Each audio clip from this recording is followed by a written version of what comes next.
can I get one? Thank you. There's a monster under my bed, and at my window there's a dragon. I accepted the challenge, it turned me into a savage. I broke a promise to myself again. I don't know why I am so vulnerable. They try to help, but I won't let them in. I guess rock bottom's where I'm comfortable. Both my feet planted when most people would have panicked. I embraced the storm. I found beauty in what was damaged. I'm not afraid of the boogeyman. Instead I look at him like he's a friend. There's not a monster out there in the world that's scarier than the one that's within. There's a creature in my closet. I can hear him rumbling around. The demon screaming in the distance creates such a humbling sound. The monster that's outside my window, he's like family to me now. The things that people are afraid of never let me down. When I say it, it's no, but I'm hated so. My religious freaks say I'm the biggest beast and that I made it grow. When I spray this flow, I created mo. Creatures are like when I heat up the mic, I'm a breed of the night, but I'm tainted though. By the darkness I'm blinded, I sparked it and shined it. They find it cause mine is whoa. But that they label me a demon seed. Wanna disable me to see them bleed, hinder me fatally and see them grieve, no. You would not believe the creature inside me. If you deceive, Khalifa's lively. We disagree when people defy me or try to take his. Whatever the fuckery toward them, you don't wanna break this. You forsake his with a sacred, then it's over no matter what your faith is. I'm a creature. There's a creature in my closet. I can hear him rumbling around. The demon screaming in the distance creates such a humbling sound. The monster that's outside my window, he's like family to me now. The things that people are afraid of never let me down. Yeah, I managed to get myself in trouble, all of this pain. Yeah, I'm down in the dope, dose of liquor's always to blame. If I could keep myself sober, I keep my hands to myself. I take a shot and it's over, that's how I end up in hell. I hope I don't pass it down to my offspring. They get everything from their daddy, feel like I'm addicted to all things. There's no reason to change, gone too far now. And I'm stuck in my ways, back at the bar now. They say I'm a flirt and they right, I ain't perfect, alright. So when I'm thirsty and perking and purposely searching for something that's hurting me so I just can't back up and go, I just back out of it slow. That's how it go, I like to back out the hole. What next like I don't know. Okay, I think he be laughing at me, hands be grabbing at me. Feel like God let it happen to me, dabby blast for me. And these be a tabby dash for me. Okay, yeah, I think I better let it go. Either that or I gotta let it know. I can't do that. There's a creature in my closet. I can hear him rumbling around. The demon screaming in the distance creates such a humbling sound. The monster that's outside my window, he's like family to me now. The things that people are afraid of never let me down.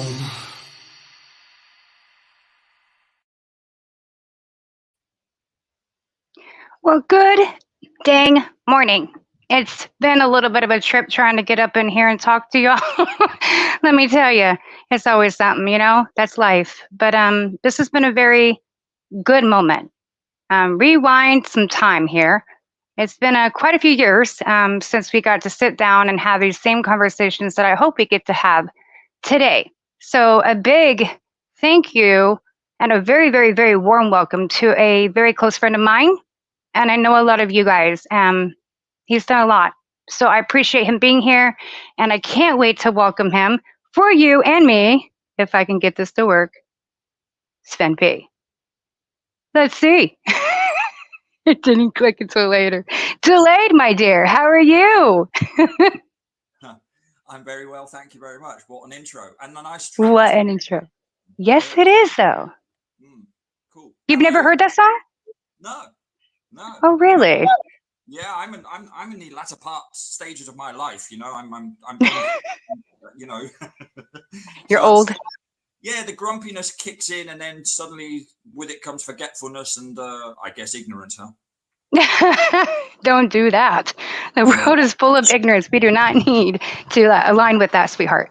But yeah, you are old. I will agree with that. Yeah, well, you know, I don't mind. You know, it takes some of us to rise above things. You know, that's what makes all the nonsense work. Absolutely. How are you doing? I'm doing well. I could be better, of course, as you probably know. I mean, things happen in life, and we try to rise above. I think that's what the whole story of everything is. I mean, we don't talk as much as we would like to and communicate because it's difficult. These last 3 years, is it 4? It's almost 4. Have changed a lot of us, and a very good way for me and you. And but we don't ever get to align so much like we used to on these conversations that I think are missing, especially in this community now. I miss the old vibes when we were digging deep, looking for research and working together. You know. Well, blimey, where to start, huh? I mean, it's like it's 20. We got to meet each other, or we got to know each other at the back end of 2019, wasn't it? Was it 2019? Yeah, it was 2019, right? Oh shoot, I'm hearing a massive echo now. Let me move my headset because on your end it's like blowing the eardrums out. But again, that is me. Yeah, it was like 2019. It was right during the Globe Light Tour was picking up. You were on the last leg of it. Yeah. Yeah. So 2019, and then we started doing sort of podcasts because we understood that it was. I'm just hooking into your point here, right? Because we understood the idea of talking about it was really, really important. Because it always is important to talk about things. It's a very cathartic process, whether people like it or not. It does work, but for that to also work, you need like-minded people around you. First of all, to give you the confidence to realize you're not the only one feeling the way you do.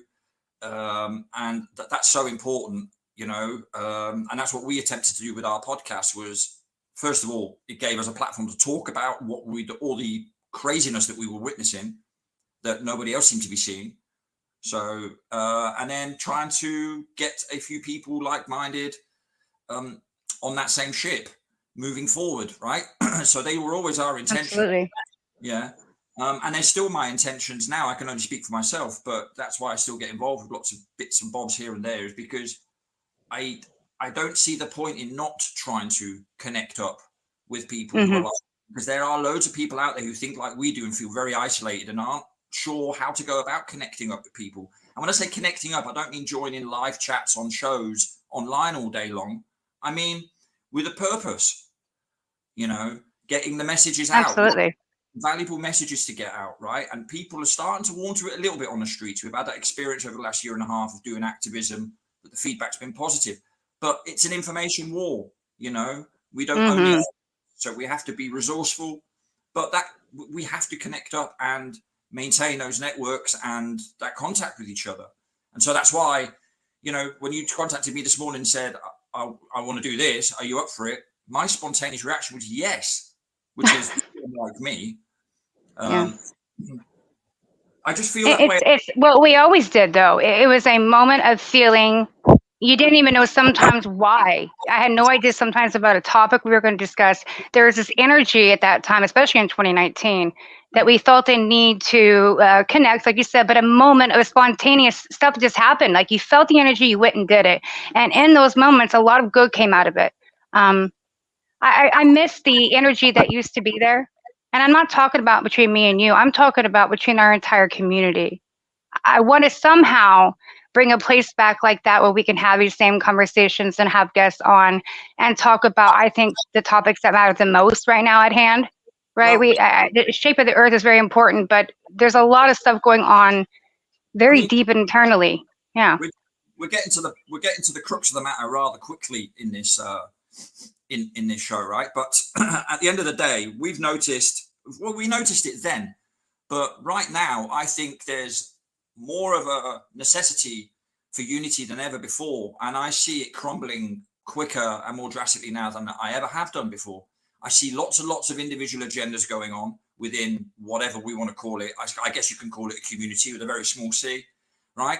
There's lots of boats pulling in totally different directions, lots of different captains on different boats, not enough lifeboats on half of those boats, certainly no, how can I say it, navigation tools, because half of them don't know what they're doing. It's just rinse and repeat. There's no progress being made. I don't trust 99% of people I come across anymore, really. And that goes for online, awake, not awake, policeman, bus driver, whatever. It's just got to that stage now. Because, I mean, God knows we've tried. The amount of times we've tried with initiative and getting people together, and just the human nature of it all seems to kill it. Which it shouldn't be, right? That should be the one thing that we are the best at. Right, well, it leads to deeper questions, doesn't it? It leads to the whole, well, how much of our world is actually, in actual fact, by design, the whole thing, you know, how much of this is happenstance, how much of this is so by design that's why the powers that are know exactly what they're doing, because they know how we're going to react. Because to unite a load of human beings is like, you know, not trying to find a needle in a haystack. It's like trying to find a needle in a haystack full of haystacks. Right? Yeah. Like, it's so difficult because you have, and I'll throw it out there, people are full of ego and narcissism too. Everybody thinks they're a mini Spielberg or something. You've got that to throw in the mix. Then you've got people with financial gain and commercial drive motivating them. And then you've got the naive ones like me and you, who think that by saying just the right things, as in the truthful things, and meaning it and coming from a good place, that will suffice. But unfortunately, humans are more complicated than that, which really gets me down sometimes because there's no need for it. But then, you know, we've gone over this topic lots of times in our private conversations over the years, right? And what is interesting is nothing has changed. In fact, nothing has changed. It got worse. It didn't get better. It got worse. Certainly the community aspect, whether it's the Shape of the Earth communities or it doesn't matter, communities or sky watching communities, doesn't matter. Unity is a non-existing phenomena. Doesn't happen. It's not happening. It's just not there. And I really want to make that clear, like you're saying, it's not just like we're making a big harp about a truth community or whatever you want to call this community. It is an online world in here that we're talking about, of a community. Even outside of the online, though, we're also addressing that when it comes to people of activist work and other things that are happening out here. There's still egos at play. There's still stuff happening in the background that should just not be happening. And what have we truly accomplished, besides some get-togethers in the last 4 or 5 damn years? Not much. Well, I'll put it another way, right? And without wanting to step on people's toes, but if people spend time jostling for position and more time focusing on the actual topics at hand, which are, if you've got children or you know people who have children or whatever, you have a goddamn responsibility to pass on a message if you have good sound knowledge and you know it's truthful. Like, it's irresponsible not to. Now, I guarantee you that a lot of the people I know in our so-called communities, let's talk about the Shape of the Earth for an example, right? A lot of people in the community, so-called, who are parents, will not make that effort at home and try and counteract the balance and redress the balance of the misinformation that their kids are getting at school by adding their side of the story at home. I guarantee it. And so, although we can, you know what I mean, that there isn't enough personal initiative in all of this. There isn't enough going on yet. I don't see any progress or movement. My daughter's 13. She only recently asked me a question that relates to the Shape of the Earth. Now, how many kids will actually ask their parents that? They won't. They'll ask their school teacher, and the school teacher's got to give them, of course, the response that they're designed there to give, right? And that's how that works, because you can rely on humans getting proactive and not using their brains and their initiative and actually doing something themselves to ensure that at least their side of the street is clean, which is the frigging trick of it, all of it, right? It's not looking over there to see what the others are doing. It's to make sure that what you're doing is the right thing and is progressing things forward. And if we all did that, then you'd notice a change without even looking for one. It would happen organically. Absolutely, but for some reason there is no push for that. But then again, I look around and I know England's a little different, but it's different areas. Depends where you're at. It's almost the same here. into a city life. You can go to cities there too, and there's a little bit of a difference, right? It's not reserved as much anymore, and people just don't want to put in the effort, hun. That's what I'm seeing. I don't know if the last few years have taken away that momentum that we talked about when we started the uni tour after the Global Eye. We had that push. I said, why lose the momentum now? That train is going. We made progress. Let's keep going. So then we did the uni tour. Of course, I got shut down. But however, that momentum, right? The people that drive, that passion was there. And now it's feeling like it's being pulled apart, torn and broken from every single angle that nobody actually has the oomph, the energy, the want to even put in. Yeah. I don't know if it's because of COVID. Oh, sorry, it's echoing, but I don't know if it's because of COVID. I don't even care. And yes, you can use the C word here. I don't give two shits. It's COVID. I don't know what's happened to people's mentality. I can try to guess. I can see and assume. But when I'm out here, it's not the same. People think differently, and they don't have the same passion.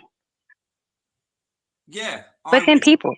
I would agree with that. I think people's goals have changed slightly. I think also but that's why you see people pulling in various different directions, right? So, for example, when we did the UK tour last year, when Jason Disbury and John Smith Global Eye Harry got together with myself and a few others to go around the country for a few days, right? We went from city to city and did some activism on the street. What we did was we talked about all topics because we wanted to see where the population were at, having just endured the previous 2 or 3 years, right? And we had people coming up to our banners or to us, telling us about how they just lost their twin brother and all sorts of really, really sad stories, and people who actually kind of understanding that they were the victims of a one big massive lie, right? But that tour was also hampered by this pulling in different directions that I talk about. It could have been a much better tour. It could have been much better supported. It could have been much better publicized had certain people within this so-called community got their fingers out of their bottoms, right? And of course, amen. Yeah, sorry, because they're too busy representing their own stupid interests. And this is why I suppose some people find me a bit difficult at times to handle, because I've lost the intentions now to pay attention to other people's feelings around this sort of topic. I'll just say it how it is now, because I've been watching it far too long, right? It's this people who I used to respect are actually, they've stood still, and I've progressed way past them. And that's not me bigging myself up. It's just that I've remained open-minded, and I've remained trying to do my little bit in it all. I don't see that with many others. I see them representing their own interests. I see them there, but and last year's, and those who listen, those who I'm talking about know damn well, right? They know, and I'm not going to mention any names, right? I don't have to. You know, embarrassment reveals itself. Yep. Right. The only people they're going to hurt by doing all that is themselves in the long run, really. But it's just sad that it happens, because I thought I'd be beyond that. That sort of schoolyard playground behavior. It's silly. Yeah, but it feels actually normal, because I see now the community for what it is, and it isn't just our community, but with our community especially, there's people who come in here by design, and they literally guide it and direct it the way they want it to go, and it becomes a psyop. So when I heard in the beginning that Flat Earth was a psyop, I was looking at it like, oh, it's not real psyop. No, that's real. The psyop is guiding you in a direction that keeps you very stagnant, and you're not going anywhere with it, and nobody wants to do anything, and all of a sudden we were worried about our egos and pushing channels, and then there's this infighting and this nonsense that goes on, and I hate you, you hate me, let's put the other channel down, and I don't understand it. It's ridiculous. It's egos, it's narcissism, and it's nothing to do with whether you believe in a globe earth or whether whatever. It has nothing to do with that. What we talked about a few years ago, which is it's just fundamental behaviors of people. It's a social issue that supersedes all nations, all borders. I've lived abroad, and I can make that comparison, right? And I'm sure I know many friends that we have lived abroad, still do, and you know, and all that. Nothing has really changed, is what we said earlier, right? Without us wanting to repeat ourselves here, but it's just, I sometimes come across as a naive little immature schoolboy when I'm always driving for ideas and stuff like that, like everyone else knows better. And I'm thinking, what are you doing calming me down for? Where's all your enthusiasm gone? Where's the spark? You know, I always get called passionate, which is, I think, is a very polite way of saying to me I'm a bit too much sometimes. But you know what? But then why aren't you a bit too much sometimes? Right. Right? Don't be telling me I'm too much. Ask yourself why you're too little. That's the fuck. I nearly swore. Excuse me. Sorry, but it's okay. That my daughter listens in on this as well, right? So, but the thing is, that's what people need to be doing, looking at themselves first, but not in an egoistic way, as in how can I profit from it? And I don't mean necessarily financially, but you know, in other ways, look at themselves and see, you know, see what they could do for their country.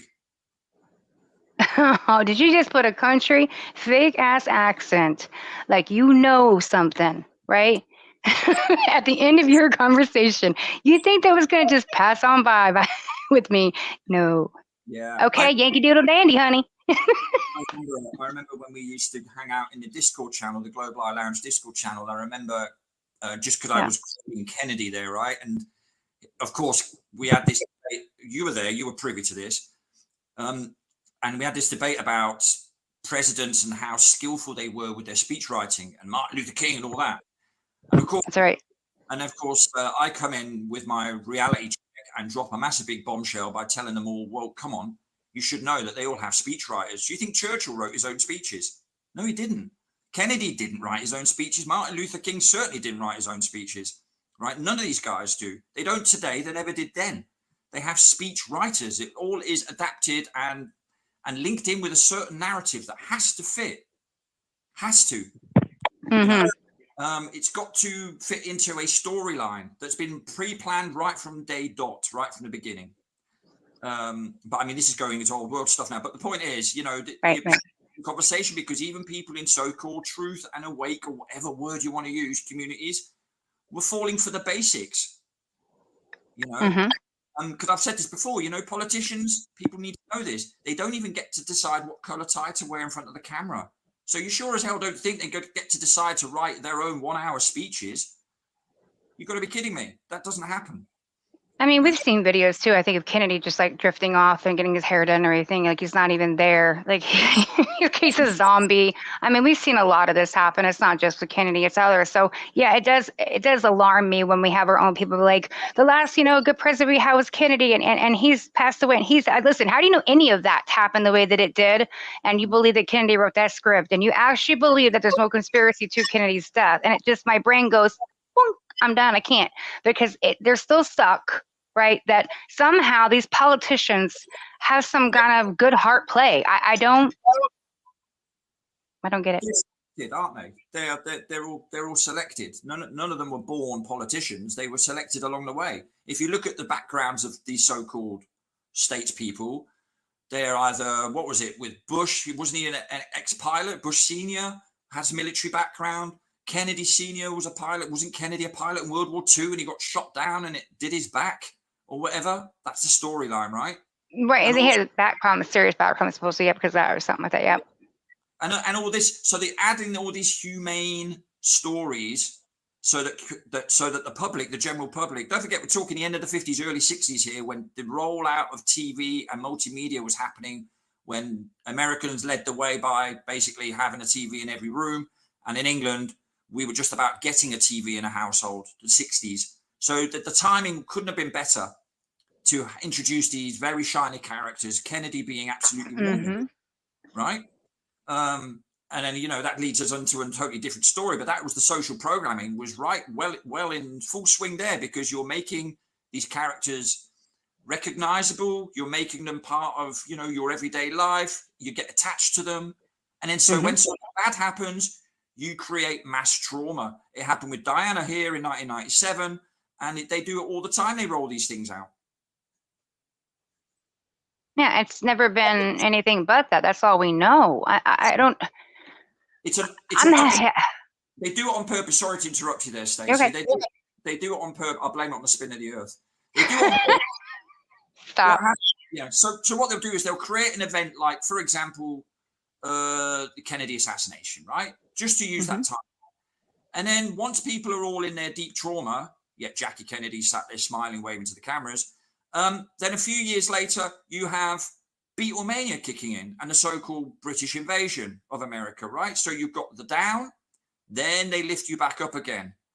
And then what happens then? Martin Luther King gets shot, though no one sees what happens. They just see him lying on the floor. Bobby gets shot. No one sees what happens. Just see him lying on the floor. And so the stories go on. Entertainment and then crisis, entertainment, crisis, entertainment, crisis. And it's no different to exactly what we're witnessing today. Court case, war, naughty Russians, a racial thing. Let's throw in a virus. And then so it goes on. I don't know, because I don't know our history. We've already said history's a lie, so I can't verify this. But for us, as our, society as we understand it, I've never experienced anything so dramatic, shiny object, though, than more than the last 3-4 years. I'm sorry, we have been hit, has not stopped since this whole pandemic thing happened. I know we were getting hit with shiny objects, but for heaven's sakes, the shiny objects have not ended. The only way they end for me is to turn the TV off.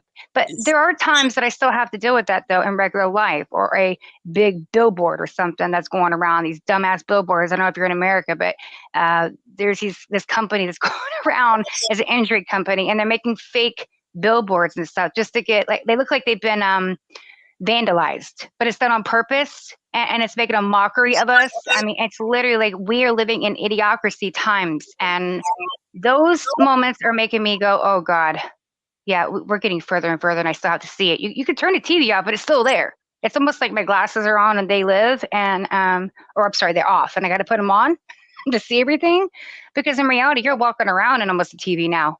That TV has become AI and everything out here.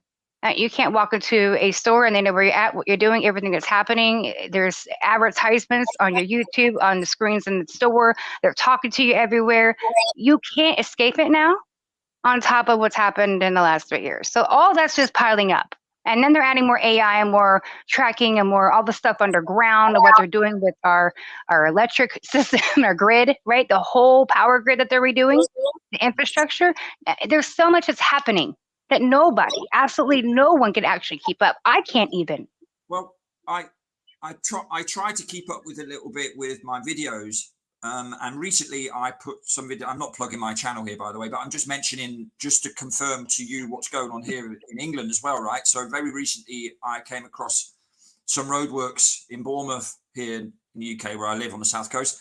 And they were putting up these big boxes that an engineer ended up telling me at the end of the video were for Wi-Fi connectivity.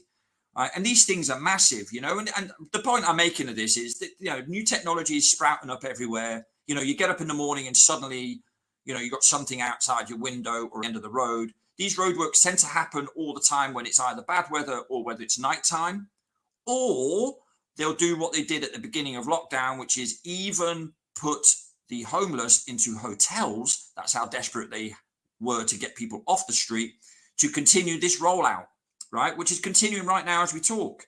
The driverless cars things is a thing. It's not a figment of people's imaginations. Our road networks this year will be totally 100% capable of supporting a network of driverless cars, right?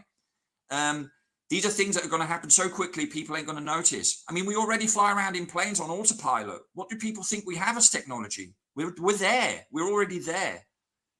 It's done. It's just a question of now rolling it out and not agitating people too much along the way, but every now and then keep them in Exactly. Right? No, it's been done, this technology, that people keep thinking that, oh, well, they're getting closer already. They're AI, and we talk about it. It's like, but we also talk about resets. We talk about this technology has been around for a very long time, and they're just handing it to us now. So the fact that we even think, or could think, that the technology that we have, well, we don't have it, but they have, whoever it be, is way stronger and better than we can even imagine. We can't even comprehend what that is, probably. Why would they tell us? They'll eventually tell us in this little, trickle of information that comes to us over the years. But they already have all this stuff. We were talking about it, what was it, 2019, when you were on tour and you saw, was it in Sweden, that they were turning over to smart motorways on the highway. And when that was going to plan to happen, well, they did stop that, by the way, and prolong it another year or something like that in Sweden. I was talking to someone about it, but this is happening everywhere. It's already there. It just needs to be implemented so it happens for everyone. All you got to do is buy the cars and get it going. I mean, this is why they're putting stuff in our ground. They're not telling you about it because they don't want you to know about it. It's just, you know, it's just for this. Don't worry about it. I'm sure it's being used for 2 or 3 different other things because you don't know about it. It must be, because it looks like very much overkill to me when you're using that sort of equipment just to do something like they're telling us, which is our Wi-Fi hotspots or whatever. No, there's more going on, but we know there's more going on, right? And but they're not even telling you that, Sven. Don't forget, you have to ask someone that no one's already asking on the street that's doing the work for the last 3.5, almost 4 years, what the hell was going on. Not one piece of information has hit my screen in America about the big, massive infrastructure of our power lines being redone, our groundworks being done, and it's still happening. And it ain't roadworks. It's something being put into the ground. We're not talking about fixing the ground. So nobody's discussing this whatsoever anywhere. What's happening? Yeah. They just go, it's Wi-Fi when you ask them. Oh, it's the internet. But they don't tell you. But it's a huge, massive infrastructure done at night and done during a pandemic to put you in your home so you can't see it being done. Well, yeah, I mean, this is the thing, right? People think they know what's going on when they mention 5G, right? 5G is just an overall term for it. But I can say one thing. It's nothing to do with 5G. There's stuff being installed that we don't even know what it is. I would suggest most of the technicians that are installing it don't even know what it actually does, right? Just like a guy who builds a satellite doesn't know what happens to it once it leaves his workshop, right? Or his factory. You know, he'll claim he knows. He'll claim space is real because he builds a satellite. But when you then ask him, do you know where your satellite goes once it's left your room? He'll have to say no. He doesn't sit next to it in a spaceship, does he? So, you know, again, you have people who will say they know something or suggest they have expertise on something, and then you'll have the layman who will then believe that expertise, not understanding the bigger picture, which is that all expertise is set within parameters, right? So, or perceived expertise. So when a technician tells you, well, this gadget's going to do this, this, this, that doesn't mean to say he actually knows all of what that gadget can do, right? Just like it doesn't mean to say a doctor can know everything that's in a serum that's going to be used as an inoculation, because I would guarantee you only a handful of people know that information. And in fact, most of them don't know. That's the facts. Right. Like most school teachers don't know that teaching kids that some guy wearing a fishbowl on his head landed on a lump of cheese is real, right?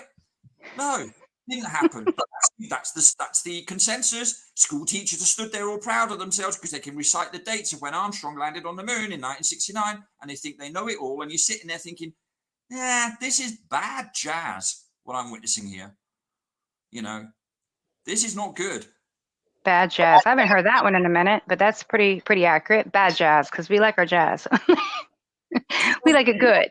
But you know what I mean? It's like it's not news when you have people convinced of their own knowledge going out there telling kids this, that, and the other, and then there is a section of society, and I'll include myself in that, and you as well, who know better because we've done the research on it and we use our observations for what they are there for, and that is to observe, hence the word observation. It's quite ironic, really.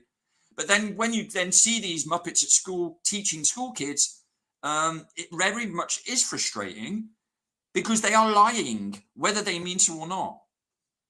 That's the fact of a matter. Well, and that's the thing. A lot of people don't. It's ignorance, and ignorance, people hate that word because it sounds like they're being insulted, but they just don't understand. In general, they're being ignorant again to the word ignorant. It's like people are ignorant because they don't know any better. And I'm not mad at the teachers for teaching a child something that they believe in their heart is correct. They just don't know. But the thing is nobody's telling them. This is why there is a responsibility for those that do understand, that do know, to go out and talk to people, whether it's kids or even even a teacher. Have those conversations because you might open up one of their minds. This is the problem, Stacey. Now, bear in mind this teacher thing we're just talking about now. Now transfer that over to the British telecom engineer who comes over to the camera to me to talk to me. Now, people don't go over and ask why, because they're used to just believing what authority are up to. So if you take that back to the school situation, The teacher will tell the child how it is. The child will accept that knowledge because the teacher represents authority. They must know better. Now, transfer that onto the street situation. Same thing with grown-ups. The guy in the China uniform with the BT badge, the British Telecom badge, must know better. So I'll shut up. They know what they're doing. I don't know. And that's it. And that's exactly how the world continues. Well, you remember when the roadworks started happening and it was happening in front of my house, and I was like going outside because I didn't know who they were, and they're on my property, and what are you doing here, and asking me who you contracted by and all that. My roommate was like, what are you doing? Stop. Don't be hounding them. Let them do their, so excuse that as echo back. Let them do their job. And I thought, wait a minute. It's just like that lady, right?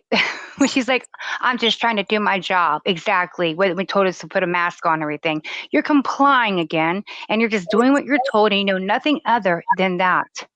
And it's sad because that is the way our whole world works now. Completely. Yeah. And so when you then go to other topics that on face value are quite harmless, like if you go up to an old building and you say to a friend, look at that building. Look at the ground. Look at those windows that are below ground level. Do you think that's worth questioning?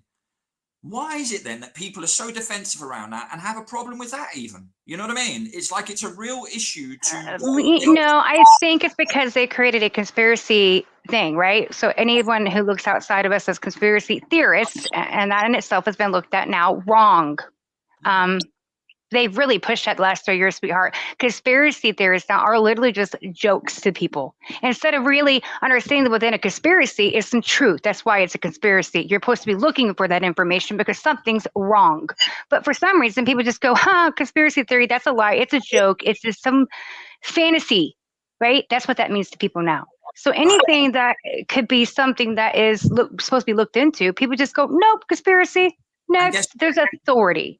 And guess what? That narrative continues very subtly. I'll give you an example. I was speaking on the phone to a friend of mine a couple of days ago, and I was telling her about a program that's on BBC iPlayer, right? You can just go on it and watch it anytime you want. And there was a series of episodes called Ghosts, right? Now, I'm not going to go into what it was all about, but basically there was a house that was haunted, and there was a woman who lived in that house. She could see the ghosts. Her partner couldn't. And each ghost has their own personal background of how they came about and died and all that sort of stuff and blah, blah, blah. And amongst them is a caveman, right? So they're sat in this room, and this caveman is stood there, and he's talking to one of the other ghosts who regard themselves as a bit of a clever dick. And they talk about the moon and how you could land on it and stuff, right? And the caveman is looking at the guy on the moon in front of him, and he says, you can't land on the moon. And he then comes up with a comment about, well, the earth is flat.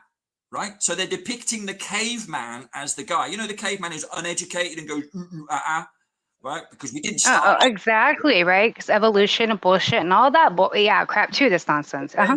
Yeah, again, the lie of our origin, right? So first of all, you're validating that we were even cavemen. Secondly, you're suggesting that you've got to be dumb as hell to believe in flat Earth. Well, we don't believe in flat Earth. I know that water always maintains its level at rest. Always, no matter in what situation, and amongst other things, right? But it's just interesting how the BBC subtly squeezed that in there. Also, there's a mention of the Beatles and about Paul McCartney being swapped out in 1966, right? So they throw in there they throw that in there. They throw the Earth is flat. Only a caveman would think that in there. And the fact that, and thus only cavemen or uneducated people would believe you couldn't land on the moon and all that sort of stuff. So the point I'm making is the media in every way, shape or form are trying their utmost to counter those messages that are clearly getting out there, because otherwise how the hell would the BBC know about it? Exactly. Done by, by design. It feels like. And that feels like I could almost I would actually put entirely every bit of money that I could ever gain. You want to give me some of yours on it? Let's all get rich. Put some money on that every single thing that we know is done by design. I don't think we understand anything correctly anymore of how this world works and how it should work. We have an assumption. We're getting closer to the answer. But in reality, everything's been done by design to make you less than and them in power. Bottom line. Nothing else. That's what they're going to continue to do. So they're going to continue to make people feel worthless, right? Turn to drugs and alcohol and pharmaceuticals. So you just keep going and you never, ever want to look for truth or fight them or even anything at all. So then you start becoming the clowns and the monkeys who spit the same narrative that they do. And all of a sudden you're walking around nothing but that. Oh, this echo, I don't know what's up today. Well, in order for that to work, you have to have the general public nice and distracted. So what works, of course, is a nice old biblical war or conflict, right? So you have to keep mentioning that. Or COVID. Sorry, this show is probably going to get taken down, but all you got to do is do something like that, right? Right. Well, and everybody changes in a very quick moment. Well, yeah, I mean, that aside, but we're about right now, where we are now, right? There is no mention of that, but there is mention of wars and stuff like that. And I was saying this a little while back to another friend I was talking to about the messages that are going out now. Remember when we first did our podcast and we talked about the information I was coming across, having sat in certain meetings, remember? And we were talking about when the lockdown was due to happen. They were already talking about it in that meeting because the police were there and stuff like that. And then it actually happened a few weeks later. And we, well, this time round, terror is the name of the game. That is what's being discussed on seminars, weekend seminars and stuff at the moment. So they're talking counter-terrorism, observational skills, what to do in certain situations, blah, blah, blah, that sort of thing. So that is the narrative now, whereas 3 years ago, the narrative in that same place was how to shut places down. Mm-hmm. Right. So expect that to be the next thing, really. And it already is beginning because, you're already starting to learn about, well, as we know, the Middle East. As soon as people think of the Middle East, they think of terror. That's that's just the way it is. So that's worked. Yep. That's already been done, what, in 2001? Somewhere in there? Well, that was the crescendo, wasn't it? 2001. Absolutely. Yeah. So you keep those narratives simmering, and then eventually it will go bang somewhere. Mm-hmm. And then you have the next round of acts and new laws and legislation that's going to be introduced to further curb your human rights. That's exactly what this is all about. It's all about unequivocal control at the end of the day. In the meantime, no, you're actually right, because the sheriff that I spoke to, who now is an insurance person, he came in to look at a roof leak, and he used to be an ex-sheriff 2 years prior, or a year prior, excuse me. But he quit because of the whole thing that happened with the mask and what's happened with the fake war on race, right? He's sick of it. He's like, but the thing is they used the mask, right, on purpose to see if you guys would comply. And they said everybody did. It was not definitely a mandate's not a law. We did not have to do it, but they pushed it anyway. And I said, well, then, sir, what do we do? I said, because when I stand up to, and do the right thing and don't comply, I'm dealing with people like yourself and sheriff departments. And then you guys want to stop me, even though you know what you're doing is not right. It's not law. So the sheriff department knew what they were doing was wrong. And they still do. So the whole point was, and they knew it at the time, was to see if the people would comply. And we did. And even if it was law, it wouldn't have been right. So even that wouldn't have made it right anyway. But yeah, it was never law. It was correct. It's what I kept on saying here in England. Well, when I see people say, I wear it just so I don't get hassle, right? Just so, blah, blah, blah. And I used to say, but you don't have to. You never had to wear one. You never, ever had to. I mean, surely the idea of you exempting yourself must make you realize that. But people weren't getting it. They were just like saying, well, yeah, I agree, but just to save myself stress and hassle. And that's exactly how it worked. People don't want too much aggro, Absolutely. And that's why the convenience works. But they keep creating this aggro everywhere on them. They just don't even realize that they're trying to avoid it, yet the people that they're listening to and leaning to are the ones that are actually causing it in their life on a daily basis, literally. And they don't actually understand it. They're escaping. Trust me, they are trying to escape in every way possible, whether it's drugs, alcohol, or you're doing exercise every day, or you're just trying to get to nature. People are trying to get away from the nonsense. They know it's there. Well, yeah, the nonsense, but that's the whole point of the nonsense. To then drive people into escapism, that makes them more malleable, that makes the ground far more fertile, and they're easier then to influence, and they're easier to bully around, and they're easier to push your agendas through on. It's a very sinister way to go about things, but then we're dealing with psychopathic motivations here. You know, we shouldn't be looking at this like the way we think about it. We need to be looking at it from their perspective to understand what's going on, right? We are collateral, we mean nothing to them, nothing at all. So when people think that they wouldn't just simply slaughter a few thousand here, yes, they would. It's a numbers game. It's not, it's not a depopulation, in my opinion. You know, I don't believe we're anywhere near 8 billion. I think that's all nonsense. But it's there, those numbers, to then even justify depopulation in certain. Yes, we talked about this, and I want to extremely address that, because everybody I hear all the time thinks that we're under a depopulation agenda, and they're going to try to kill us. Listen, they're already doing that on a daily basis with your pharmaceuticals and your food. They don't even need to worry about that. You're doing it to yourself. But they're not out here to kill off everybody, because in reality, or even the majority, they need us to keep them at power, to keep on going. So why would they actually have an agenda to kill us off? No, that's fear. That's to get everybody to focus on that. Yeah, it's what I said to a few people to sort of put their minds at ease a little bit. Fear doesn't work on the dead. You need people for fear to work, right? So you're not going to kill off all your people, because then you're going to shoot yourself in the foot. Which reminds me of what, what's up, my little friend in chat. He's saying the policy enforcers don't even realize that they are laying the bricks to their own imprisonment by enforcing nonsensical mandates that only harm society. Very definition of insanity. And you're absolutely right on that, sweetheart. And that's what they're doing. Even the sheriff's department, they know it's wrong, but they're enforcing their own death and imprisonment when they actually push this stuff and they allow it to happen. Yeah. But even the sheriff's department, the police, they are just as much pawns in this game as we are, only they're a bit higher up, so they think they're not. But even they're handled by the power brokers just the same as we are handled by the power brokers. They just serve a different purpose and happen to wear uniforms.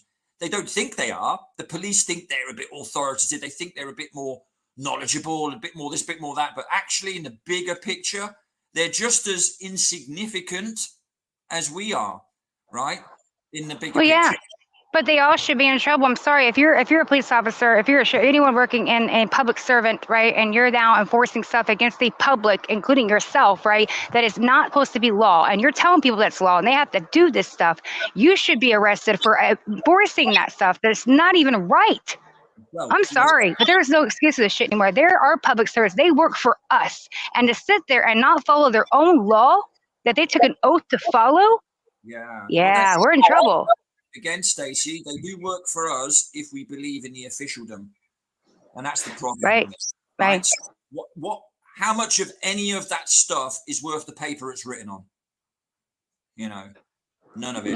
None of it, really. In reality, none of it. When you think back to the coach situation when I was on your podcast 3 years ago, right, and we had people.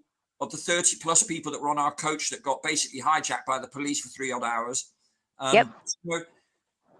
There were people on that coach quoting common law to the police officers, and they were just being blatantly ignored. So the point I'm making is, when it comes down to it, it doesn't matter what knowledge you have or this, that, and the other, they are a law unto themselves.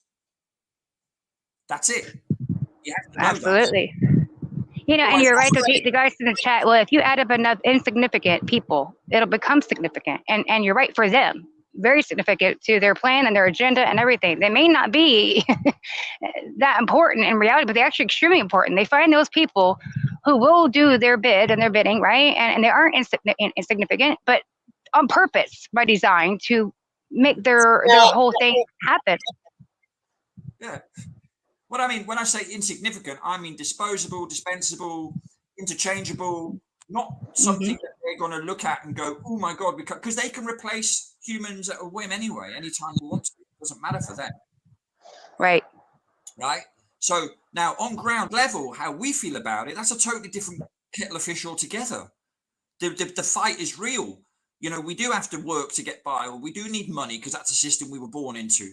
and there are real issues and this, that, and the other, and, you know, but again, that's, you know, so it depends on what perspective you're looking at all of this from, because we, at the end of the day, we still have to crack on with our lives and get through it.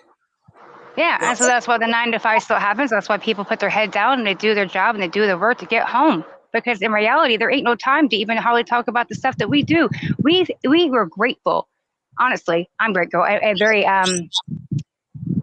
blessed to be in a moment in time in our life where we had time to research, right? We were either out of work or something was happening in our life that the Creator gave us time to see the truth more at hand. I'm grateful for that. But there are a lot of people that don't even have that time. And you know, Tara's one of them, my best friend. She didn't have the time. Now she's making time though, because all it took was something to really shake her fucking core over and over and over to get her to make the time. Well, okay, Stacey. First of all, yeah, no worries with the language, all good. And secondly, yes, excuse me. I'm just kidding. What was I going to say? Oh, you were talking about, yes, and I mentioned that in a video very recently about, you know, people need to make time. Honestly, you know, you've got, if you're really interested and really want to get to the bottom of things, or at least kind of make sense of stuff a little bit, then you have to make the time and make the effort and have a look. And then also listen a little bit if somebody's going to talk to you. If you're saying you respect somebody and they've got something that they want to speak to you about, don't mock them. Listen to what they have to say. You can always make up your own mind if you've gone off and had a little look. But people have to use their own brain in all of this as well. Again, it's a proactive thing, right? And complacency is a big, big thing, a big problem.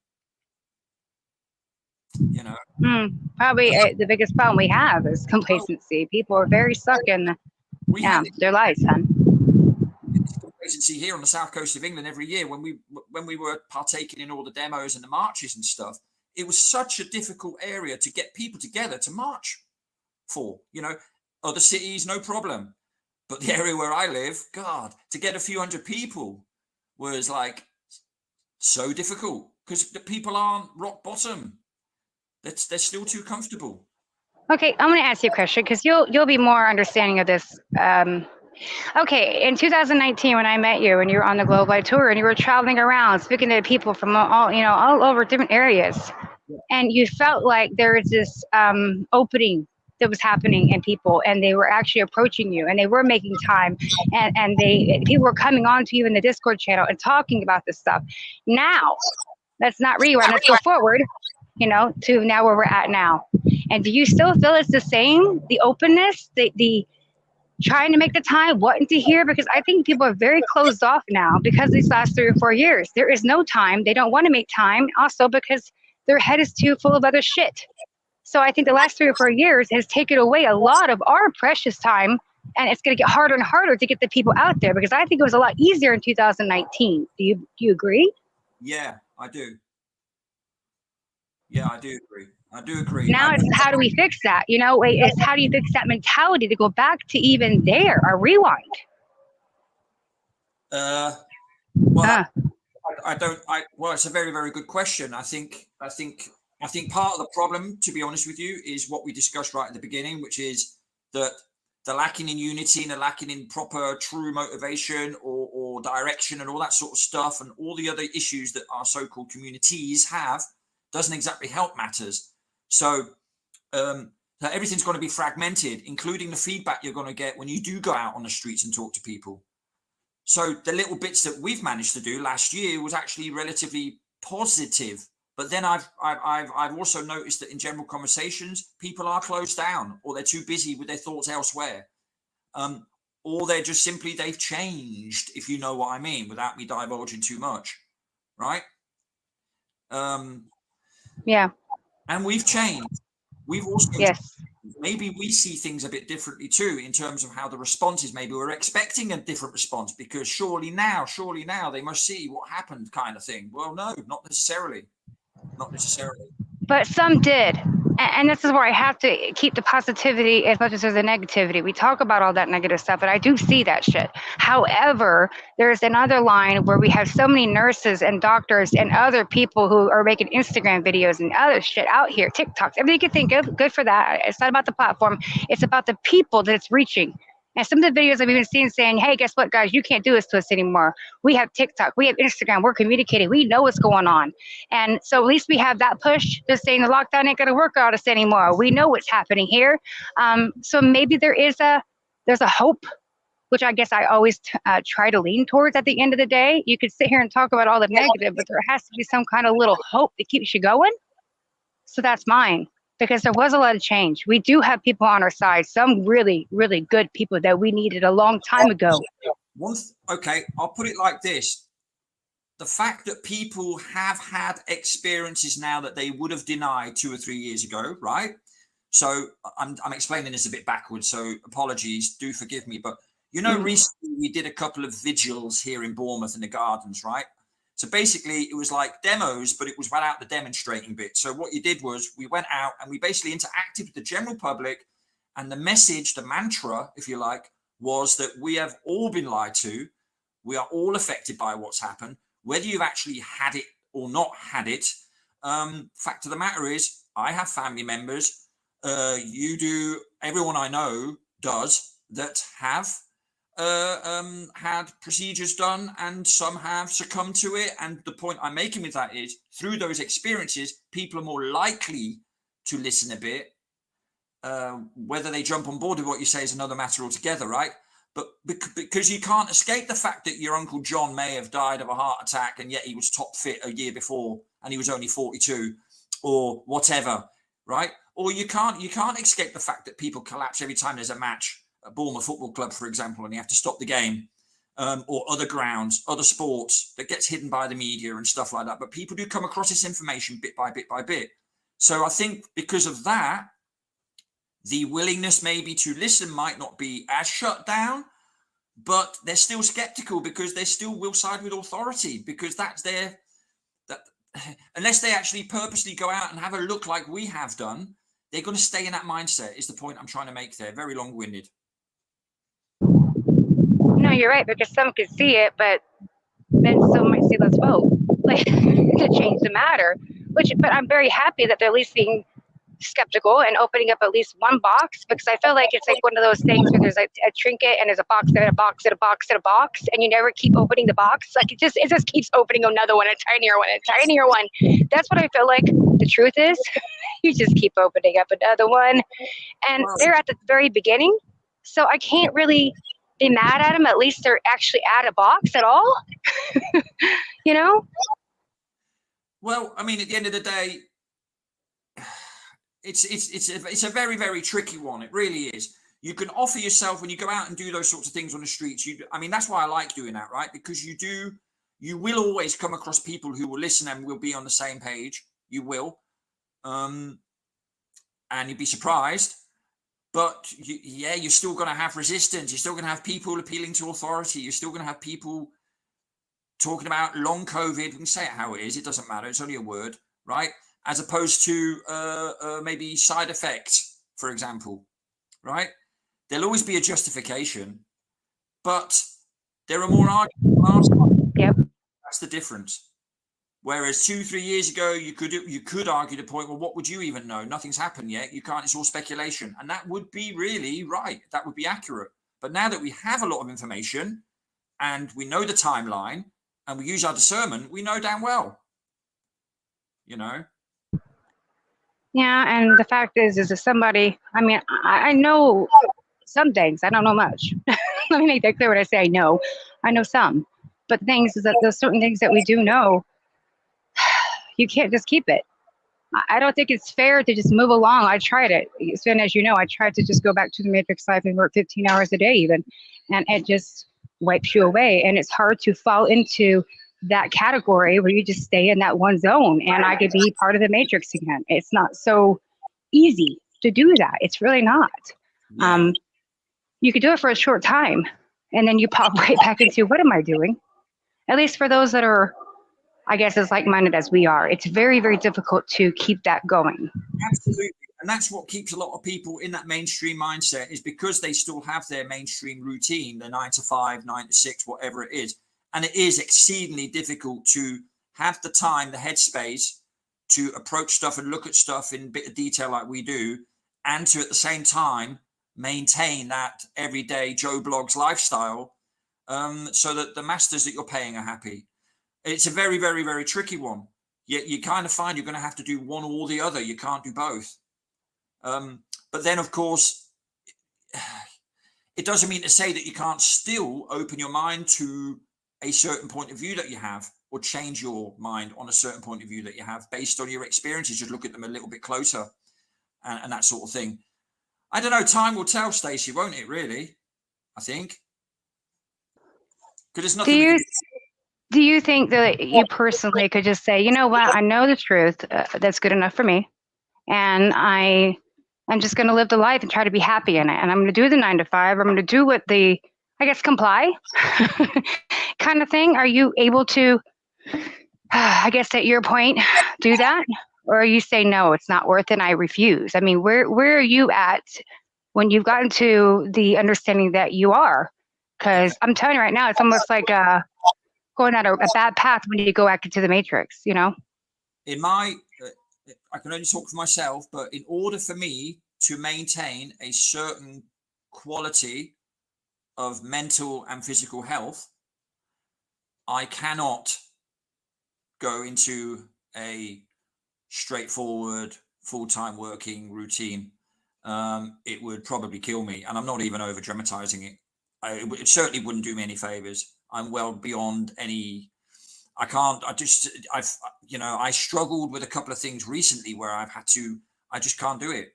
Not for any moral reason in that sense. I feel very. No, it's a soulful thing, right? It's a spiritual, almost. I don't want to call it spiritual because a lot of people get that mixed up, I think, with certain things with religion. But it's more of I soulfully can't do it. You're eating my soul alive because I feel like I have no me time that I know I deserve, and I'm falling into this life that is not what I want. So then you kind of rebel. You know what I mean? It's a deep lying thing. It's nothing to do with rationally thinking or anything like that. It's somewhere where it's somewhere in my life that I've reached. Simple as that, right? Now, it's not me trying to get by without doing anything for it. I could graft. Don't worry about that. And I have done in the past and all that. And I do a lot of work now, actually. It's just that it's not the sort of work that certain people would regard as work, because it doesn't come with it a title, a fast car, a nice big house, and a good salary. My work consists of other stuff, and that's where I get my rewards from. That's my payment, and I'm happy just to relatively get by, because my rewards and what I feel is what I can regard as fulfillment doesn't come in the form of material things anymore. I'm well past that point now. I'm not sitting here trying to think, trying to tell people here or yourself or whatever that I'm sort of, I've reached the point in my life where I've some sort of amazing happening and this, that, and the other. No, I'm not going to fantasize about that sort of stuff or add that sort of nonsense to it. It's just where I've reached in my life. It's where I'm at. And I can't help that. It's the way I am. And I feel very okay like that at the moment. It's not massively great in terms of... I love that you kind of went into a play where you said that's where you're at, because it kind of went right into where we have a guest who popped in, by the way, Ellie. Good morning, sweetheart. Actually, good afternoon over there. And you guys were doing where it's at channel, right? Where you're talking about history, which was wonderful, by the way, for you guys to dive into that. I know things didn't work out because, as you know, as we just had technical problems too on our end, even that things can happen like that. And it doesn't make it so easy. Right now, I could still hear it echo sometimes. But it was still great that two people in our community and other people, right, are coming together and trying to do something. So I appreciate you guys doing that. It was wonderful. But since where you're at, since the tour and everything that you were just talking about, and then there where you left off, where do you feel like you're at now? I feel like I want to really kind of get a couple of things started and have it more regular. So, as you know, we have a Flat Earth Social once a month, which we've now stepped up to having it fortnightly in January here in Bournemouth. But I want to get more of those sorts of things going. I feel the need almost for people to get together with people. I think there's more of a I won't call it a circling of the wagons. That's a little bit too John Wayne. But I would say. How can I put it? A lot of people I've talked to who attend the social, for example, really want it to be more regularly, because I notice that more and more people want to distance themselves more and more from how much time they spend with people who don't think like we do, or we'll talk about, I don't know, some sort of soap opera that's on the TV, or the price of trainers or whatever. Whereas we're asking totally different questions, right? There are people out there who want that to happen more and more and more. And that is my goal, is to enable that to happen somehow. So I want to try and create a network that doesn't require an app or anything, but requires real life communication with each other, where we could set up another meeting here in the Bournemouth area. I'm already looking into the idea of maybe getting a more permanent venue that could then be run as a cafe in a normal sort of circumstance. But then every now and then we could also use it as a venue for maybe presentations and stuff outside of the Flat Earth social initiatives that will continue, right? Are you talking about making a Flat Earth kind of like, sorry, I'm laughing inside because we were doing, what did we call it when we were doing something at the house? Remember, when we were going to start something at the other place you lived at, and it was like Flat Earth. A Global HQ, I was accused of headquarters. That's what it was. Right. That was funny. I forgot about it. I didn't forget, but it was Global headquarters. Well, this is funny because I heard somebody about a month ago mention that starting a Flat Earth headquarters, and how cool would that be? And we all live in certain areas of this like house. And I thought, man, when we mentioned that on just a phone call, it got taken the whole wrong way. Like we were trying to start some PSYOP headquarters to run Flat Earth. See, that's what I'm talking about, though. That cafe shop, these kind of little things. It's not a headquarters. It is a place where people can go of like-minded right now, sit down and have a coffee, whatever it is, and talk about things of intellectual conversation instead of, right, like you said, the weather. We could talk about the weather, but we're going to talk about the weather in a different way in conversation. But that's needed. And I think it's amazing that if people could create that, right, an environment like that, we need more of that, because you can barely even, especially here in America, have people even wanting to converse and talk. It's like people just want to sit in a doctor's office and not even say hello to each other. Or sometimes I'll say hello and I get a hello back. It's a shutdown. I'm like, where is your spirit?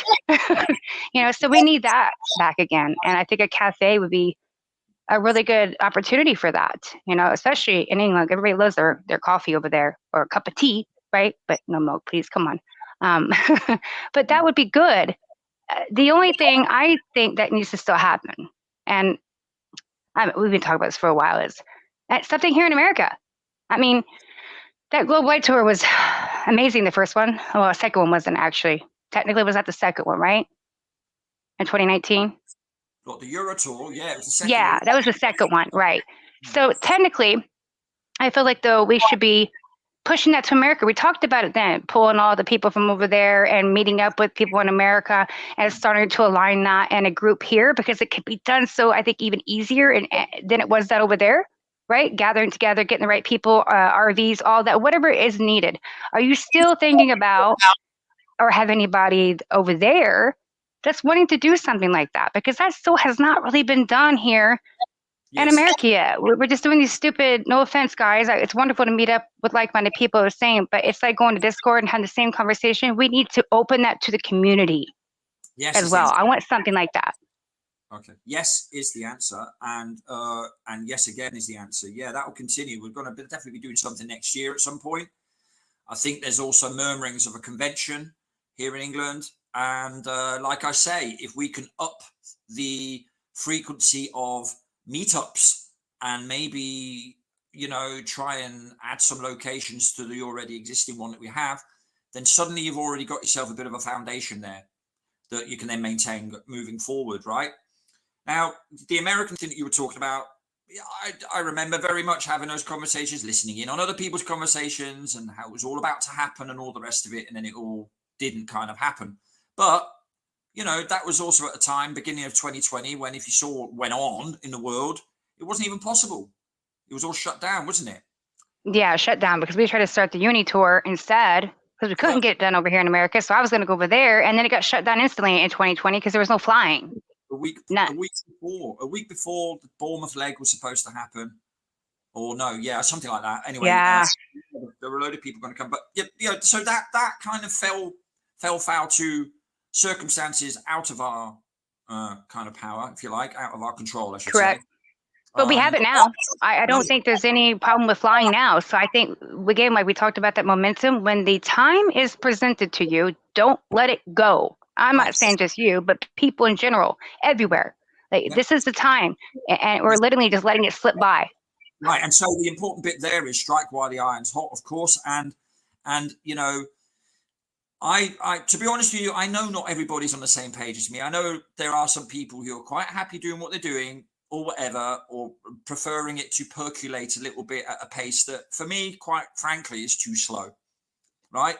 I could sit here all day and watch clouds pass by, but come on, you know, I mean, bloody hell, you can watch clouds pass by and do something at the same time, right? Amen. And that's the point I'm making. So, you know, I just wish everybody had the kind of same sort of, there are some people there that do have the same energy around it as I do. Not everybody's as comfortable talking in front of a group and getting people together. Maybe I'm a little bit more comfortable in that sense than others. But then there are other people who have more financial clout than I do to be able to get things. For example, that's the only downside to me not doing the main bit that we were talking about earlier, work-wise, is of course, financially, you can't get things like that started off. You are then reliant on donations or help from within a community that, again, quite frankly, doesn't exist. So we have to reignite that. We have to resuscitate that somehow. And that is, for me, the best way moving forward, is to try and enable meeting places for people and not just online areas. Correct. A lot of people who don't like going online anymore because of all their bad experiences. And that's the truth. And you that is absolute truth. Yeah, you and me have had this conversation at length. You and me have even had arguments where I felt really protective about you and don't go back to the cesspit and all that. And we used to fall out over it and stuff. And I made the same mistake, hanging out too long in too many places, allowing familiarity to breed contempt, which is inevitably what happens.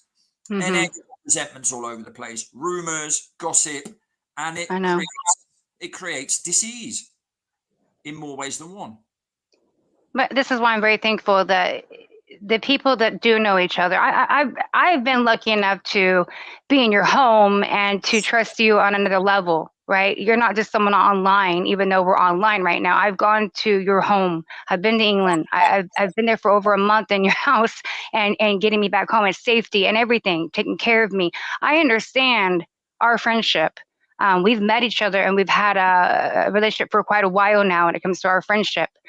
Other people necessarily, I can't even say that to, and the ones that I have haven't been so great. But you hang on to those ones that you do, and you work together, and you do something.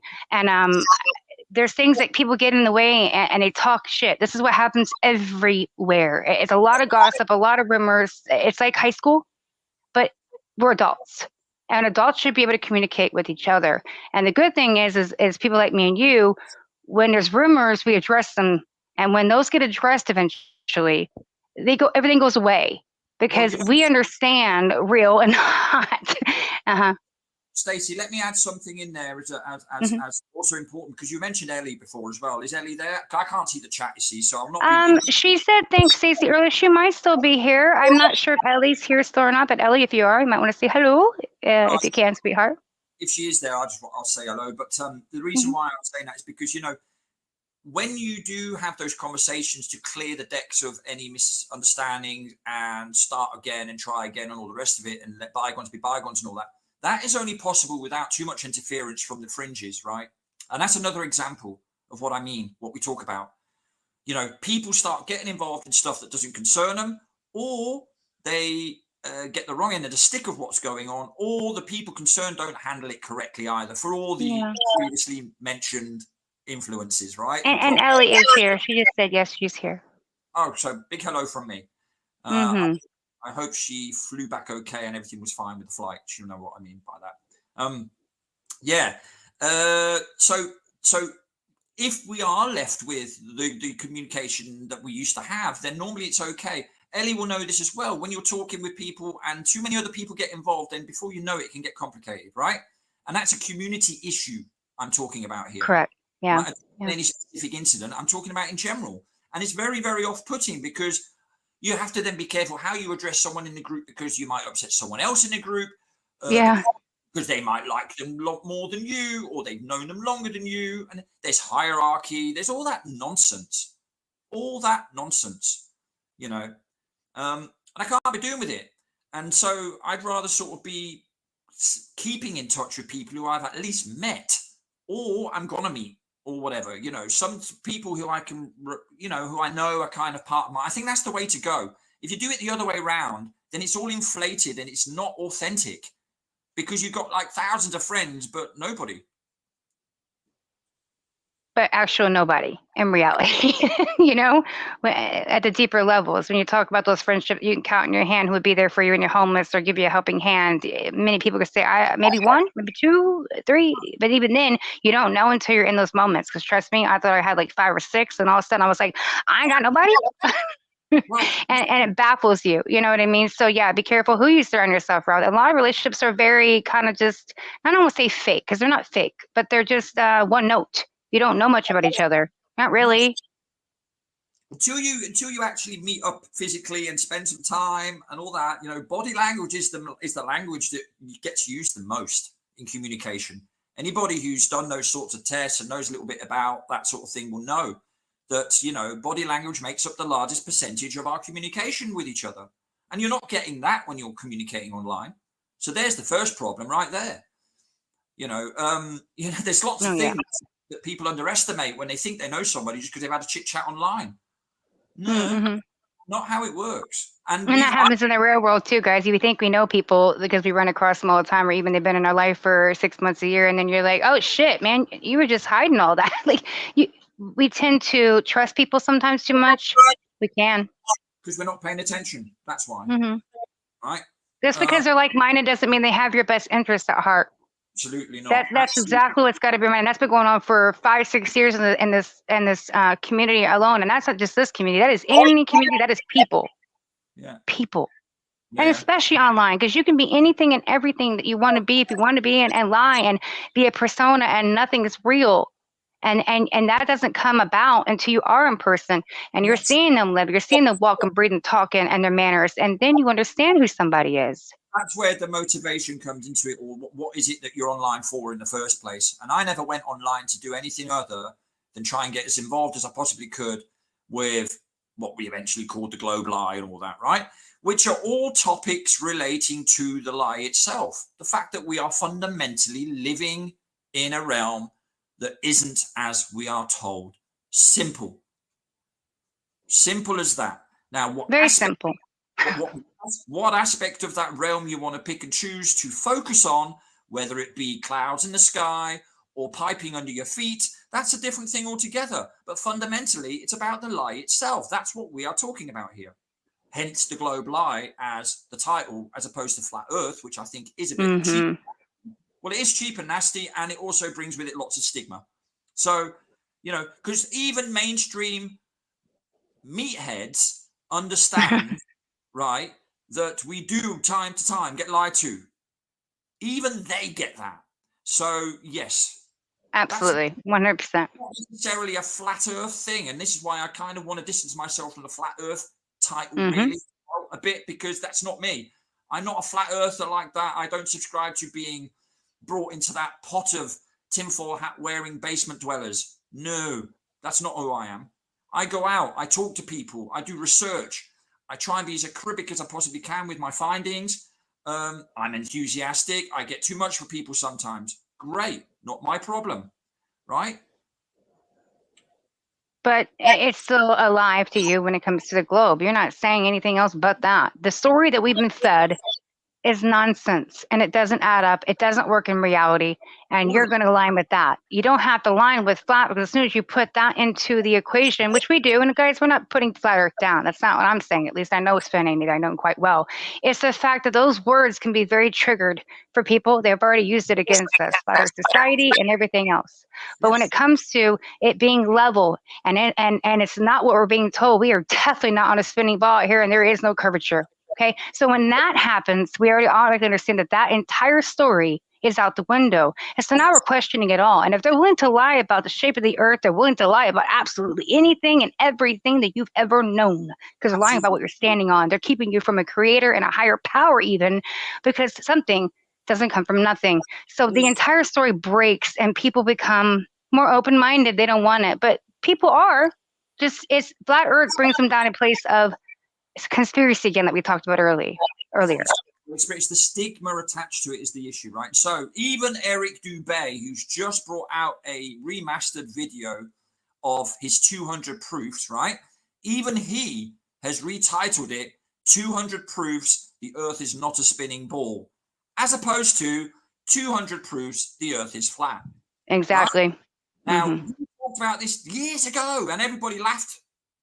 No. We have to stick to our guns. If the earth is flat, we say it's flat. Well, it ain't. Water is. Water's level. But the earth, the ground we're walking on ain't flat like that. It's not. Right? So we have to be careful. We have to be careful with our wording. And you know, and it's also worth being suspicious about people who insist on using certain wording when they shouldn't be used, maybe, when they know it could actually be detrimental. Then you have to be wary of those people within the community as well. Why are you pushing that when you know that ain't going to work very well? Or when you know that's going to bring with it issues that you could otherwise avoid if you called it that instead, right? Correct. Why do you do that? So these are things that every individual is not only entitled to, but needs to have the aptitude and the willingness and the motivation to question for themselves, to then come to their own personal conclusions, because only then do you gain your conviction. Only then, when you know truly for yourself, right? Yeah, you know that conviction is real too. I was crying to you when I came to like the true 100% knowing. You know what I mean? I remember the day I sat there and I was watching the tour, and I was hearing the circumference, and I was like, wait a minute, wait a second, wait, this doesn't sound right. And I was hearing the whole thing, and I was like, I don't remember that in school. What's going on here? I had to revisit it all, but I did it on my own to research, dug deep, and because of that, it wasn't overwhelming. It was so magnificent, and yeah, just my life was liberated, and I felt just like I can run the world almost. This is my theater. This is my place, because it's not what I've been told, and I see it now from a different angle. So it gives you some kind of power in itself, knowing it for what it is and what it's not. So as much as it can be some hardship going through it, you actually gain a lot out of it. Well, but you never stop trying to look for the answer, the truth, because that's what we're all about is information. Yeah. Well, you know, maybe before maybe a brief music break or something like that, I would like to add something. And that is that, that I remember a little while back, people who used to talk about the shape of the earth, if you want to call it that, and all that sort of stuff. They used to always bring this this argument of the numbers being the proof that the earth is the way it is, and blah, blah, blah, blah, blah. You know, mathematics being reality and all the rest of it, which of course is absolute nonsense, right? Mathematics is mathematics. It's a language. It's nothing else. It's a language to describe something. It's nothing more than that, right? And I managed to think of that very basic example that I heard lots of times before and I'd forgotten about it. And that is, here's the example, right? You can have -5 bananas on a piece of paper, but you can't have them in reality, can you? You know, you can throw -5 bananas in your equation in brackets, no problem at all. But how are you going to do all that in reality? So there is an absolute difference between what's written down and what you observe and can actually fathom for yourself and validate for yourself, right? There is a massive discrepancy between the two. And the problem is getting people to have the courage, maybe is the wrong word, but something along those lines, to be able to be okay with questioning that and bridging that gap and going, you know what? Actually, yeah, I do know that deep down, Earth is always navigated flat because ships do, planes do, always do. They always do, right? I know that deep down. So why don't I go and take a closer look? Yes, I'm told the Earth is a globe, but yeah, we do actually navigate flat. So let me have a look. Why don't people do that? Right? That's the bit, isn't it? Right? There are 2 ladies who visit our Flat Earth Social, for example. They are both married to ex-airline pilots. And both pilots still to this day claim the Earth is a globe. And both wives of them, we laugh and joke about it every time we meet up. They're still banging their heads against the wall, metaphorically. You know? It's just funny, isn't it, how that works.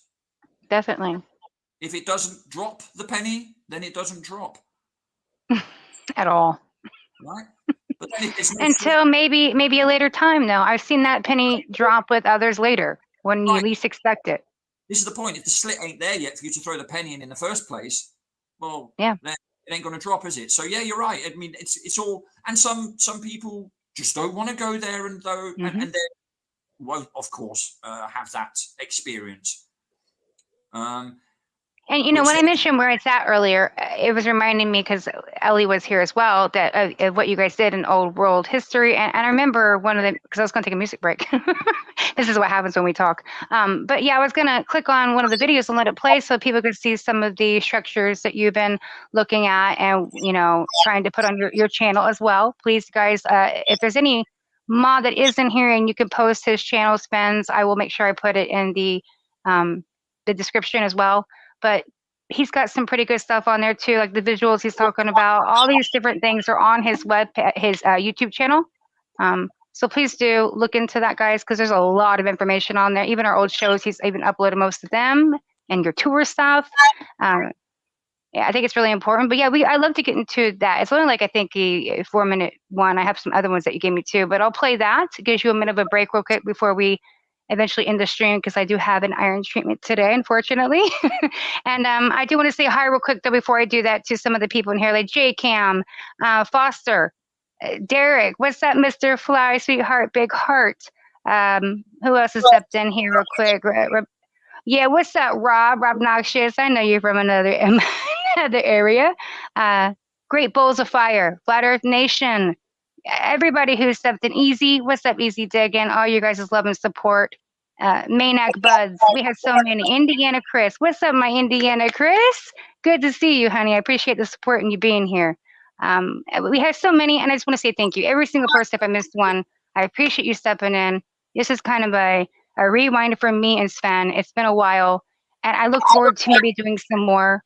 And us getting together to talk about what you're doing. And I'm going to support that, because there needs to be more and more and more of that agenda being pushed. And that agenda is the right agenda, because everybody's got one. It's just got to be the right one. It's got to be something of truth and value, these agendas.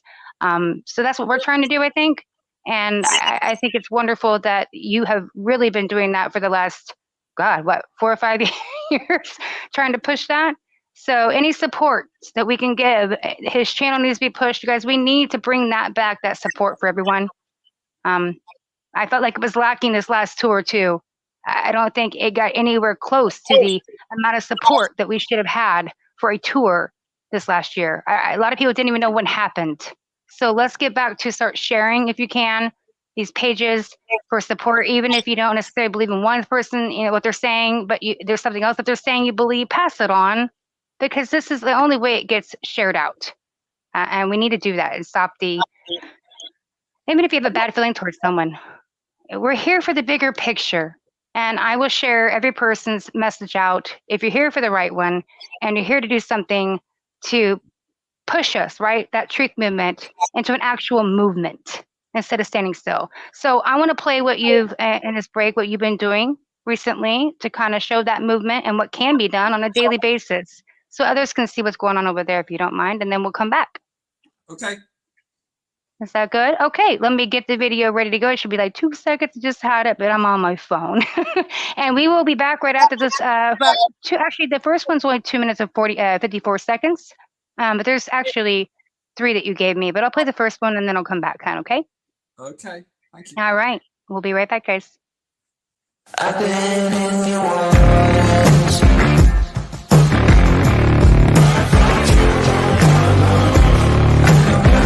For sure,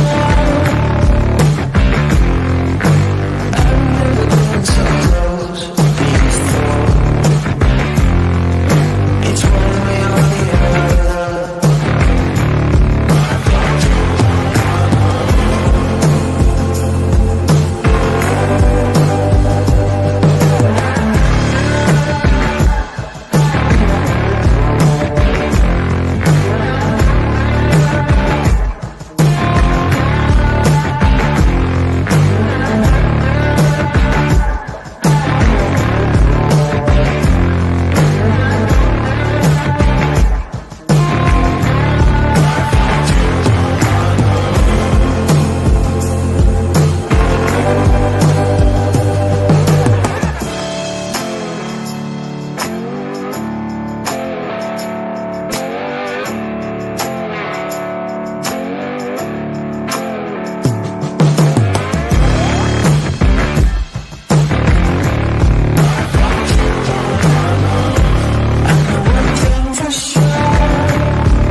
Well, that in itself is, for me, very interesting. For those who may have come to the show, because not everybody that is on my channel is necessarily from our same community or even has gotten into old world history yet, right? That it's been a bit of lie. So if you can maybe in your own words explain the video on what you were doing with some of that for people that have never ever been across this just by chance.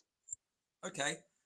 Well, one of the videos, one of the pictures that you saw were a couple of us kneeling down in front of a picture that Lisa drew on the tour of a griffin. And a griffin is a symbol that comes from the Tartarian research part of the online world.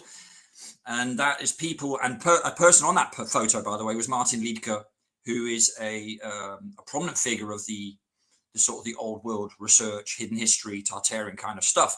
And what that means is, and a lot of those photos show it, is that you're walking amongst, or you're walking in and around a living museum, really. A lot of buildings that you see clearly are submerged. Some of those buildings you would probably struggle to understand. You'd have to look at it a few times and really get up close, but actually you're only seeing the tops of them. So most of their constructions, like big cathedrals and stuff, will be underground, which indicates that clearly the ground levels have come up, not only in the UK, but everywhere I've been. So that would be throughout all the European countries that I've been and visited. You know, yes, they had to lift the roads up because they would have added tarmac and asphalt and all the rest of it to eventually build roads. But you'll notice that a lot of these roads are connected up to the houses with stairs going up or stairs going down, basement windows, that sorts of thing. Things that you wouldn't normally build like that. You wouldn't build your foundation walls with windows in them. It's just not what you would do. That needs to be the strongest part of your structure to then keep the rest of it upright. It's the bit that's connected with the ground all the time, 24/7. Yet we, as you saw in those photos, like places like Gloucester and whatnot here in England, there are lots of evidence. There is lots of evidence of basement flats and below that as well. You know, Bournemouth, where I live, some buildings, they go down 7, 8, 9 levels out the back. I've done live streams on it. It is unbelievable. And until you realize what you're looking at, and then you look at the history books and you're told the Romans built this, the Romans built that. Well, not really, because then you have to look at the timeline more closely and say, well, when would this event even been possible to build? Never mind who built it, but how could you have done it? And it leads just to more questions and questions and questions. And basically, the historical timeline is all lies.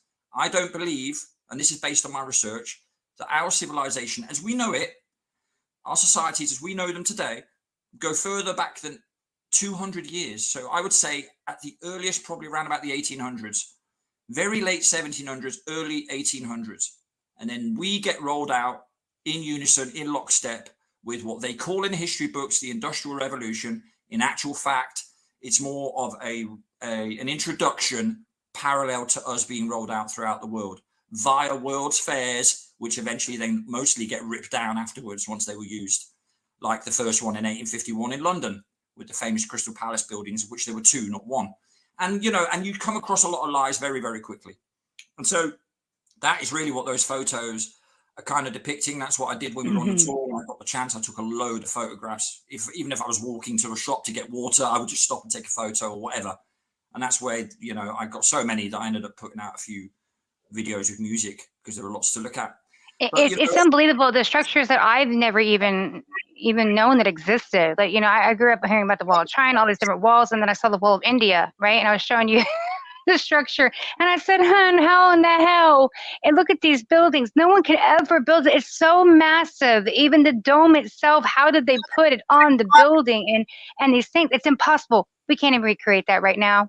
So the fact that we talk the way we do about, you know, we're so advanced and technology is ridiculous. I'll give you a little, very, very, very little example. You have the state building in Washington, D.C., right? And there is an identical building in Havana in Cuba. And these buildings were built at a time where communication would have been impossible. Now, if you think that the United States of America was allegedly formed in 1776, and George Washington, who was a Freemason and then first president, because that's what it says on his gravestone, by the way, for those who don't believe me. So in the first instance, you're a Mason, and then you are whatever you've been selected to carry out to do. So in his case, it was first president of the US, right? But if you were to believe the history books, we formed that country in 1776 as humans, British ones. And within a short space of time, you've got all these buildings everywhere. How that's not even possible. That's just not, and throughout the world, by the way, not just in America. You have the same buildings in Melbourne, Australia, and you have them in New Zealand, in Wellington, and you have them in South America, in Buenos Aires, and all sorts of. And let's not forget, what did I say to you? The year that it was that we actually supposedly even were we were illiterate till when? It wasn't it like we were illiterate till when? Oh, right. Yeah. So literacy. Now, I'm using the UK as the example because the UK is regarded in our history books as the country where it all rock and rolls, right? Industrial Revolution, this, that, and the other. Okay, so let's stick with the narrative. School systems didn't start, they didn't exist in the 1800s. Now, people might sit there and go, what? Well, yeah. And it gets worse. Now, right, reading and writing, kids didn't start doing any of that until probably the 1860s, 1870s. And that took place in little chapel rooms. They were schools incorporated in the local chapels. Funny how the church buildings were already there before people even read and write. Interesting. So they were sat in the churches that they built without being able to read and write. Right. And then you might say, well, you don't have to read and write to build. Well, okay. Then how did you read the orders? How do you architects write everything down? Who's reading anything? Who's writing anything? And I'm sorry, some of these buildings, like like we're at the Wall Indian stuff, you are going to have a massive blueprint. You're going to have a team of literally very smart people who've been doing this for a very long time. I'm sorry, it's impossible. I've spoken to builders about it. I have a close friend who's a carpenter, and just to have one aspect of a building site covered, let's just say the electrics, just that alone, you have to have separate plans galore. You have to know there are so many plans involved. The planning process in building any construction is massive. It's what people don't get to see. They just see it popping up, but there's so much other work that goes with it. And for that to happen, you'd have to have communication networks up to scratch. You'd have to have a population that can definitely read and write, right? Because where are you getting your expertise from if you don't have primary education in place? Exactly. Where are you getting all these amazing architect, people that can do this stuff? Where do they come from? Getting them from. You can't do that unless you've got a fundamental education system in place. So the only other thing that can be is the stuff was already around, as was the technology, and you had some expertise in place, and that slowly gets drip fed to the population as time goes by. Photography doesn't officially get, well, the first photo allegedly is 1837. So again, I ask the question, do you really believe humans sat around for hundreds of thousands of years doing nothing, and then one day one says to the other, let's invent some steam power? No, that's nonsense. That's absolute nonsense. And deep down, if you really think about it, of course it is. Yeah. So it makes more sense that it was all lockstep rolled out together. And there's no surprise that the word Victoria is the word that's used. Yes, it's shrouded in sense of a monarchy in England, but it's the Victorian era where it all kicks in. So Victoria, if you look at the definition of it, it has a meaning. Not the person, but it's the title. It's that symbolism again that we talked about with the Queen Elizabeth II's passing, with the colours, the numerology. Yeah. Symbology that was beamed on Buckingham Palace when she had her jubilee, the artificial tree of life suggesting that we're going to get amalgamated with AI and all that sort of stuff, the stuff that we know is happening, that's being all for us in plain sight for us to we're actually watching our demise if we're not careful. Absolutely.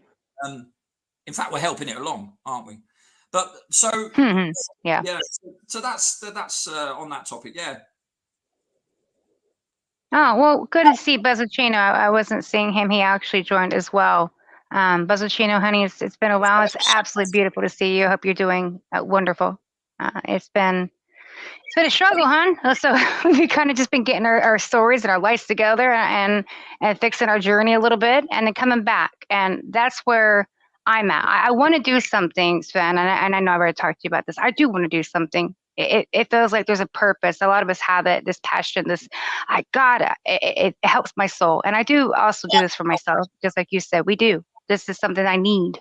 When I try to avoid it, it actually comes back and haunts me. Can't avoid it. It is part of me. And if I take it away, I'm not happy.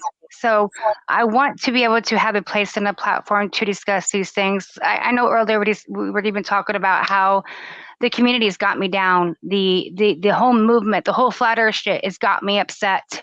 I don't see any progression. However, I was even telling you, I don't think I want any part of it anymore. I don't want to debate. It's over. It's done. I don't need to debate.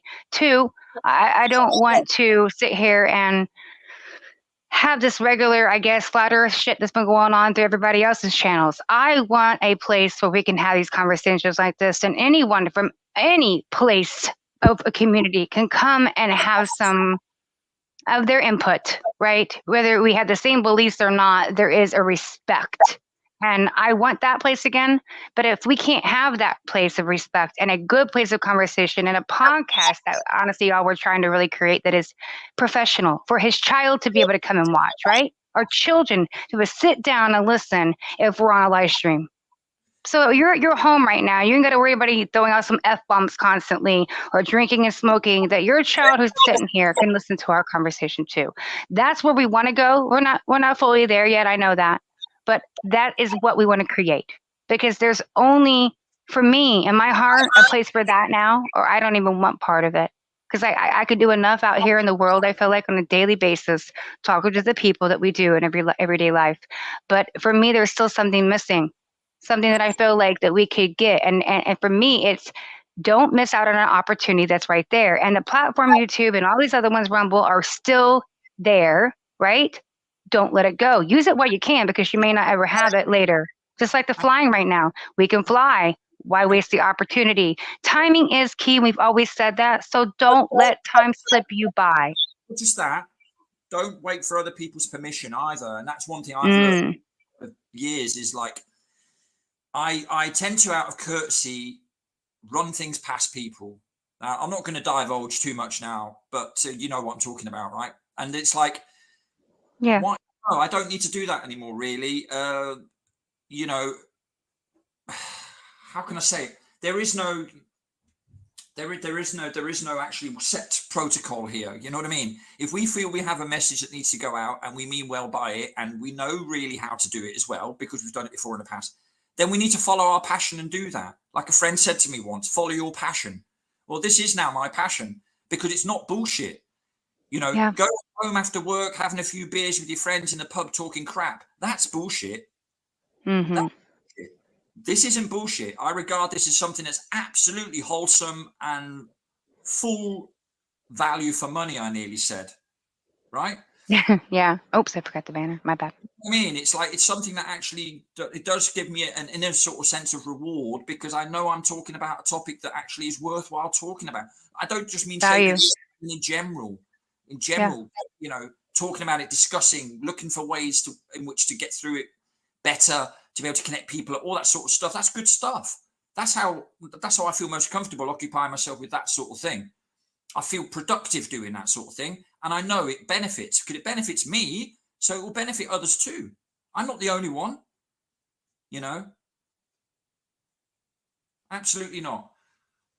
You know, and Droid, I want to address his comment real quick too, because there's a lot of people having comments in it. And so we are all part of the problem. In the USA, we have a way made to legally overthrow, right, tyranny. So we're talking about, I've said this before, tyranny. This is why people say we have our guns and we need them and blah, blah, blah. But then again, no one addresses the tyranny that's right at our doorstep every single day of our lives. We just keep letting it happen, even though we have protection supposedly and to overthrow it. But nobody ever overthrows it, because nobody, you know what it is? Because the people can't come together, because they've divided us. That is the point. There's no way that we can do this as a group as a whole if they keep letting us. I mean, you keep letting them divide us. Everybody. It's not just that. It's not just that. They invented the game in the first place, so you're never going to be able to stand up against it. This is the point. It's all an illusion. Whether every American household is armed or not, it's not going to change the world agenda. And the powers that are know that. You know, it's not like they've armed every single country on earth. They haven't. It's only America. So they're not stupid. They know what they're doing. And you can isolate all these hotspots. You know what I mean? It's not a problem. So it's the illusion that we live in a free society. It's the illusion that we have a freedom to defend ourselves and all the rest of it. No, because our methods of freedom are dependent on other people too. If you don't have money, you can't buy a gun. Absolutely. Shoot. People can't even afford to feed themselves though right now in America. I'm telling you, it ain't just America. But for heaven's sakes, there's people making $20 an hour and literally don't even have hardly money to even pay for gas to get back and forth to work because all their money is still going away so quickly and so easily because of what's happening right now, right? The excuse of inflation and all these other reasons that they take a noose and just keep strangling us with it. It's like yes, you're right. You're totally right. But the point I was making for myself now was that it doesn't matter what you do. You are connected to the powers that are, whatever you're doing. Correct. That's the point. Always. You know, so don't ever think that a Bill of Rights is worth anything. A constitution is worth anything. Your human rights are worth anything. It's not. They've all been written up by the very people who run the show. And they're not your politicians in Washington or London or Tel Aviv or Jerusalem, I should say, because they changed it to make it a bit more biblical, right? They're not, those people aren't, they're nothing. They're jack. They're nothing. Right. But the problem is most of society doesn't see that. We do. But most of society does not understand that that's the bigger picture. Right. And that's where we come in. That's where the messages have to be passed on. That's where even in a passing conversation in a shop, or if you hear somebody say something, I do it all the time. If somebody wants me to pay contactless, then that's my get into a conversation card when I start talking about cashless society, for example. And then I'll ask the shopkeeper the question, imagine if cash is gone this time next year. What do you do? If you need to put your hand in the pocket, the ATM doesn't work, obviously, because you can't get cash out anymore. You can't transfer something because there's a technical issue. You need to buy something, but you can't because there's no more cash anymore to fall back on. What do you do? What do you do? Nothing. Yeah. You're stuck. Things like that. Yeah, absolutely. And I'm sorry, Joy, that your comment, I just want to make sure you understand that I didn't do anything to your comment. I would let it play out unless it was disrespectful to want somebody. But yeah, I know, Jordan, you wouldn't do that. That's quite weird. But actually not weird, because if you say something to maybe address their issues, of course YouTube blocks comments and everything else in the moment. And this is why it is important to keep going. There is no censoring. So the more we keep letting them censor us, we can't say this, we can't do that. They're already doing it anyway. Why are we letting them do it more? I'm coming back full steam if we do. And if they take a channel, they take a channel. God, I mean, there's so many platforms. There's so many different avenues. And at the end of the day, like we keep saying, it can be shut down and I still have my voice. That's not taken away. I think that's the importance of continuing to do something like this in the future, Stacey, if we can, is like what we're doing right now, is even if they take a channel down, you just start another one and another one and another one and another one. You go elsewhere. You just move around. It doesn't matter. As long as you're reaching people, you're reaching people. And the ones who stay with you because they like what you say, they'll come with you wherever you go anyway. That's my experience. I've experienced that with others who did that. And I've sort of followed them around because I liked what they said. I was in agreement with them. And so you don't really care too much what platform they're on, as long as you get to say, and where you can maybe add your input as well, which is what you were saying earlier. Because that's what you want. It's a community thing. You know, we've all got a voice. We all have an opinion, although mine is always right. I was going to say that. It's like, oh, heaven bed. This man thinks he seriously is God's gift to earth. His head is so freaking big. He can't get out his door. I'm telling you. No, not really. But you do talk yourself up like you're fabulous, because we all are fabulous. What'd you say? I said it's true. It's true. See, that's what he just answers back. But it's true, because you can't deny, right? What's the truth? You and I have known each other for a while now, and yeah, others sort of ways and sarcasm and irony and stuff like that. So absolutely. To me now, hopefully not thinking I really am like that, because I'm not. No. But I do see the funny side of a lot of stuff, although it's a serious thing that we're talking about. Because the reason, I'll tell you what makes it serious. If we weren't on a clock, it wouldn't be so serious. But the problem is, I know I'm not going to make 300 years of age. So I'm kind of a little bit in a rush. You know what I mean? I do. You're getting old. I feel the same thing. I mean, and I'm only turning 41 here soon. And I'm like, shit, 50's approaching. And then I think of you. The point I'm is, sorry. well, you I know, apologize. for a fall, but you know, the point is, I'm trying to make before I was interrupted by those Martians is, you know, that come from outer space. That's not possible because it'd be a violation of natural law. But that's another story. See, I've lost my thread now. This happens a lot as well. The goldfish came back, swooped in, and took his memory. Yeah. And then before I remembered, it took it again. It took it again. Every 3 Hook, seconds. line, and sinker. He took the bait. Yo, seriously. Sven's memory is definitely like a goldfish. So is mine. It's getting there. I know what I did on my 7th birthday, but I can't remember what I had for breakfast. It's mental. I know half the time I'm like, did I take my medicine this morning? You just had the hand in your bottle. I mean, the bottle in your hand. See, backwards. And did I actually do that? But that's also because sometimes our minds, actually almost all the time, is constantly going. Mine thinks a lot like yours does. We're a lot alike. We've come to that understanding. So it never stops. Like, I can't hold it all, please. No, it's very true. My mind is always very loud. My head is always very, very loud. And I sort of, even if I listen to loud music, it doesn't dumb down that loudness or dampen that loudness. It's just one of those internal sort of noises that you have, right? Mm-hmm. And some days it's worse. Sometimes it's better. It's a bit like those anxiety feelings that we talked about ages ago. You know, where do they come from? You have days where it's better, even though you know deep down you haven't really got anything to really truthfully be anxious about. Everything's okay. Because nothing's ever going to be perfect. There's no such thing.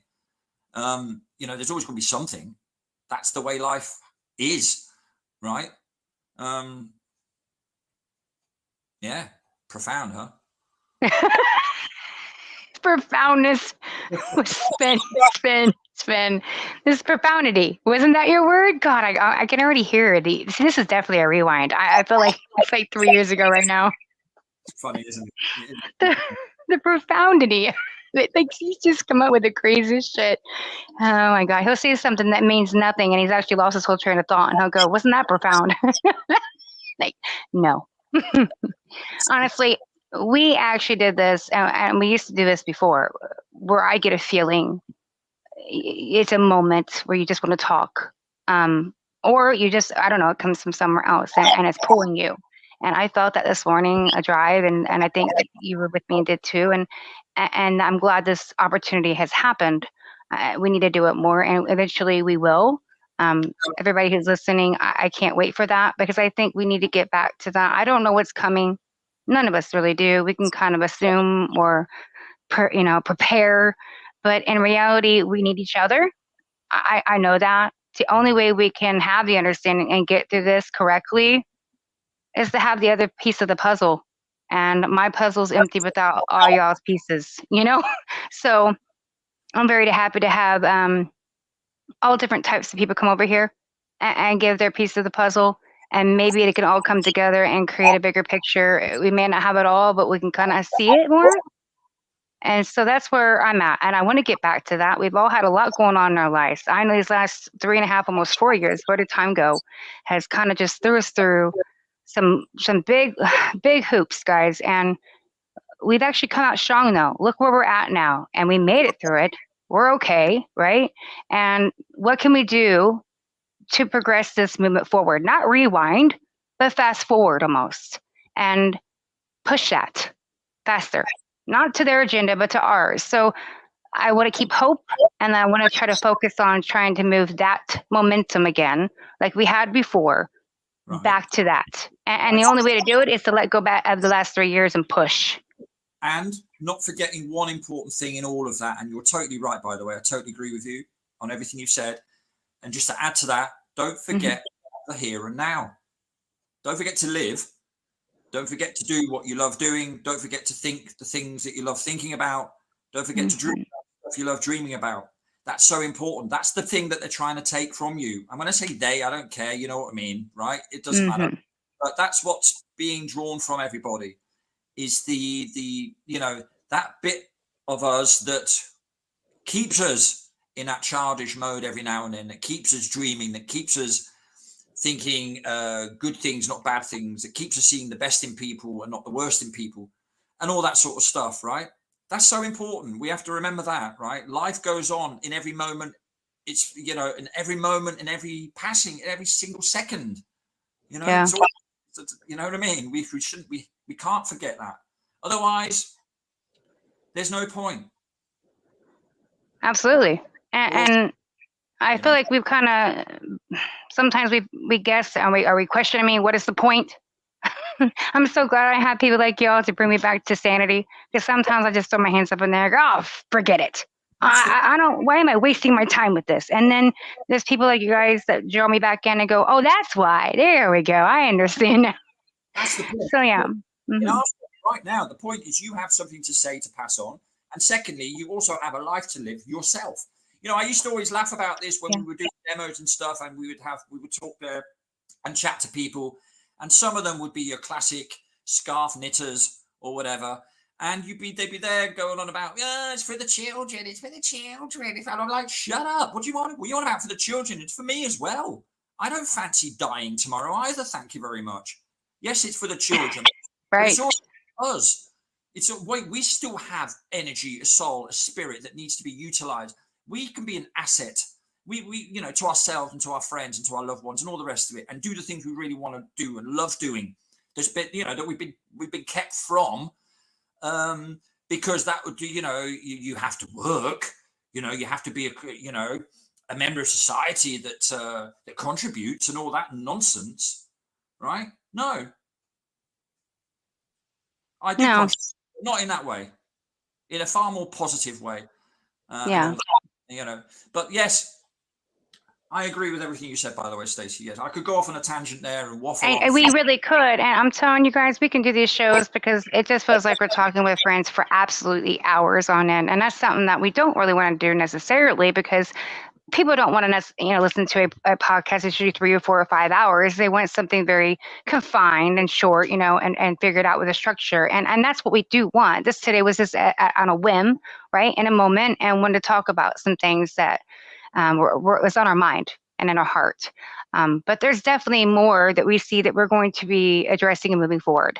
And I'm thankful and grateful that, you know, we got to do this today. It's been a very long time. So thank you, Sven, for coming on and talking to me and revisiting the past, because it feels like the old days. And yeah, quite simple. It's easy. You know what I mean? It's easy when it's friendships and it's natural and real. Well, yeah, and also the fact of the matter is the topics that we're going to be addressing in future, the topics that are current affairs at all times. They never grow old. They are what accompany us.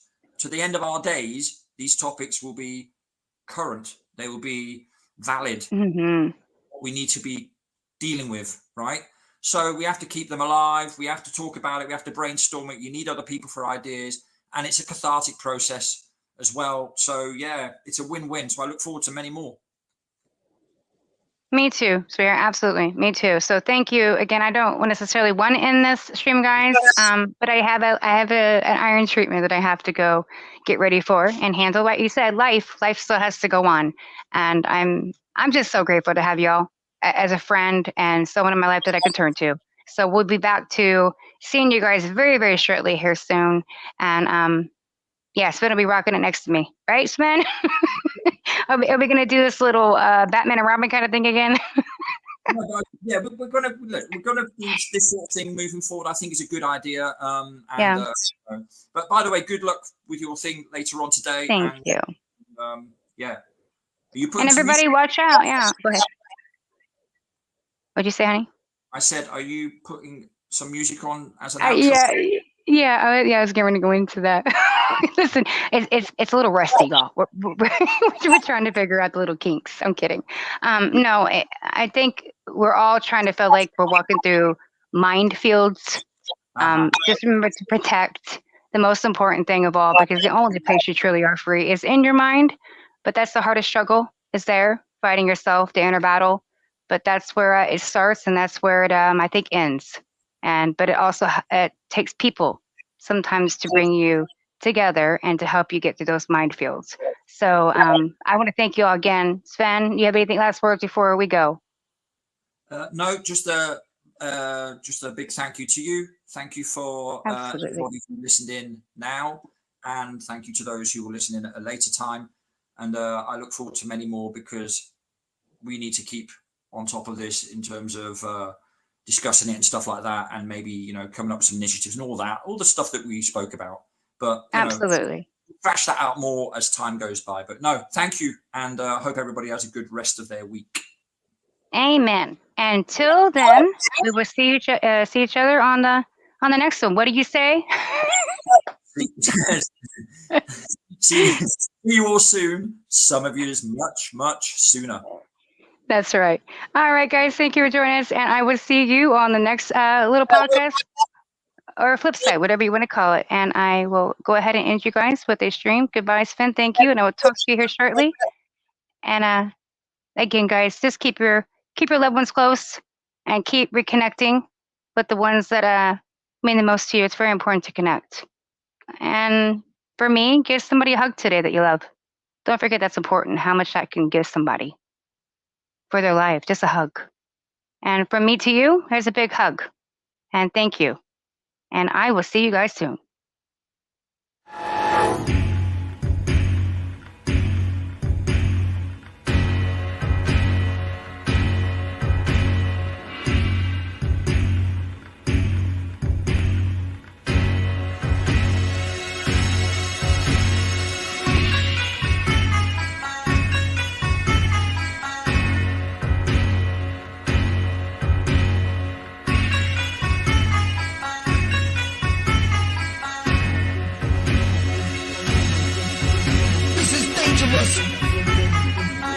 Open up your head, feel the show shot. This is dangerous. I walk through minefields and watch your head rock.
I walk through my fields, that's shot.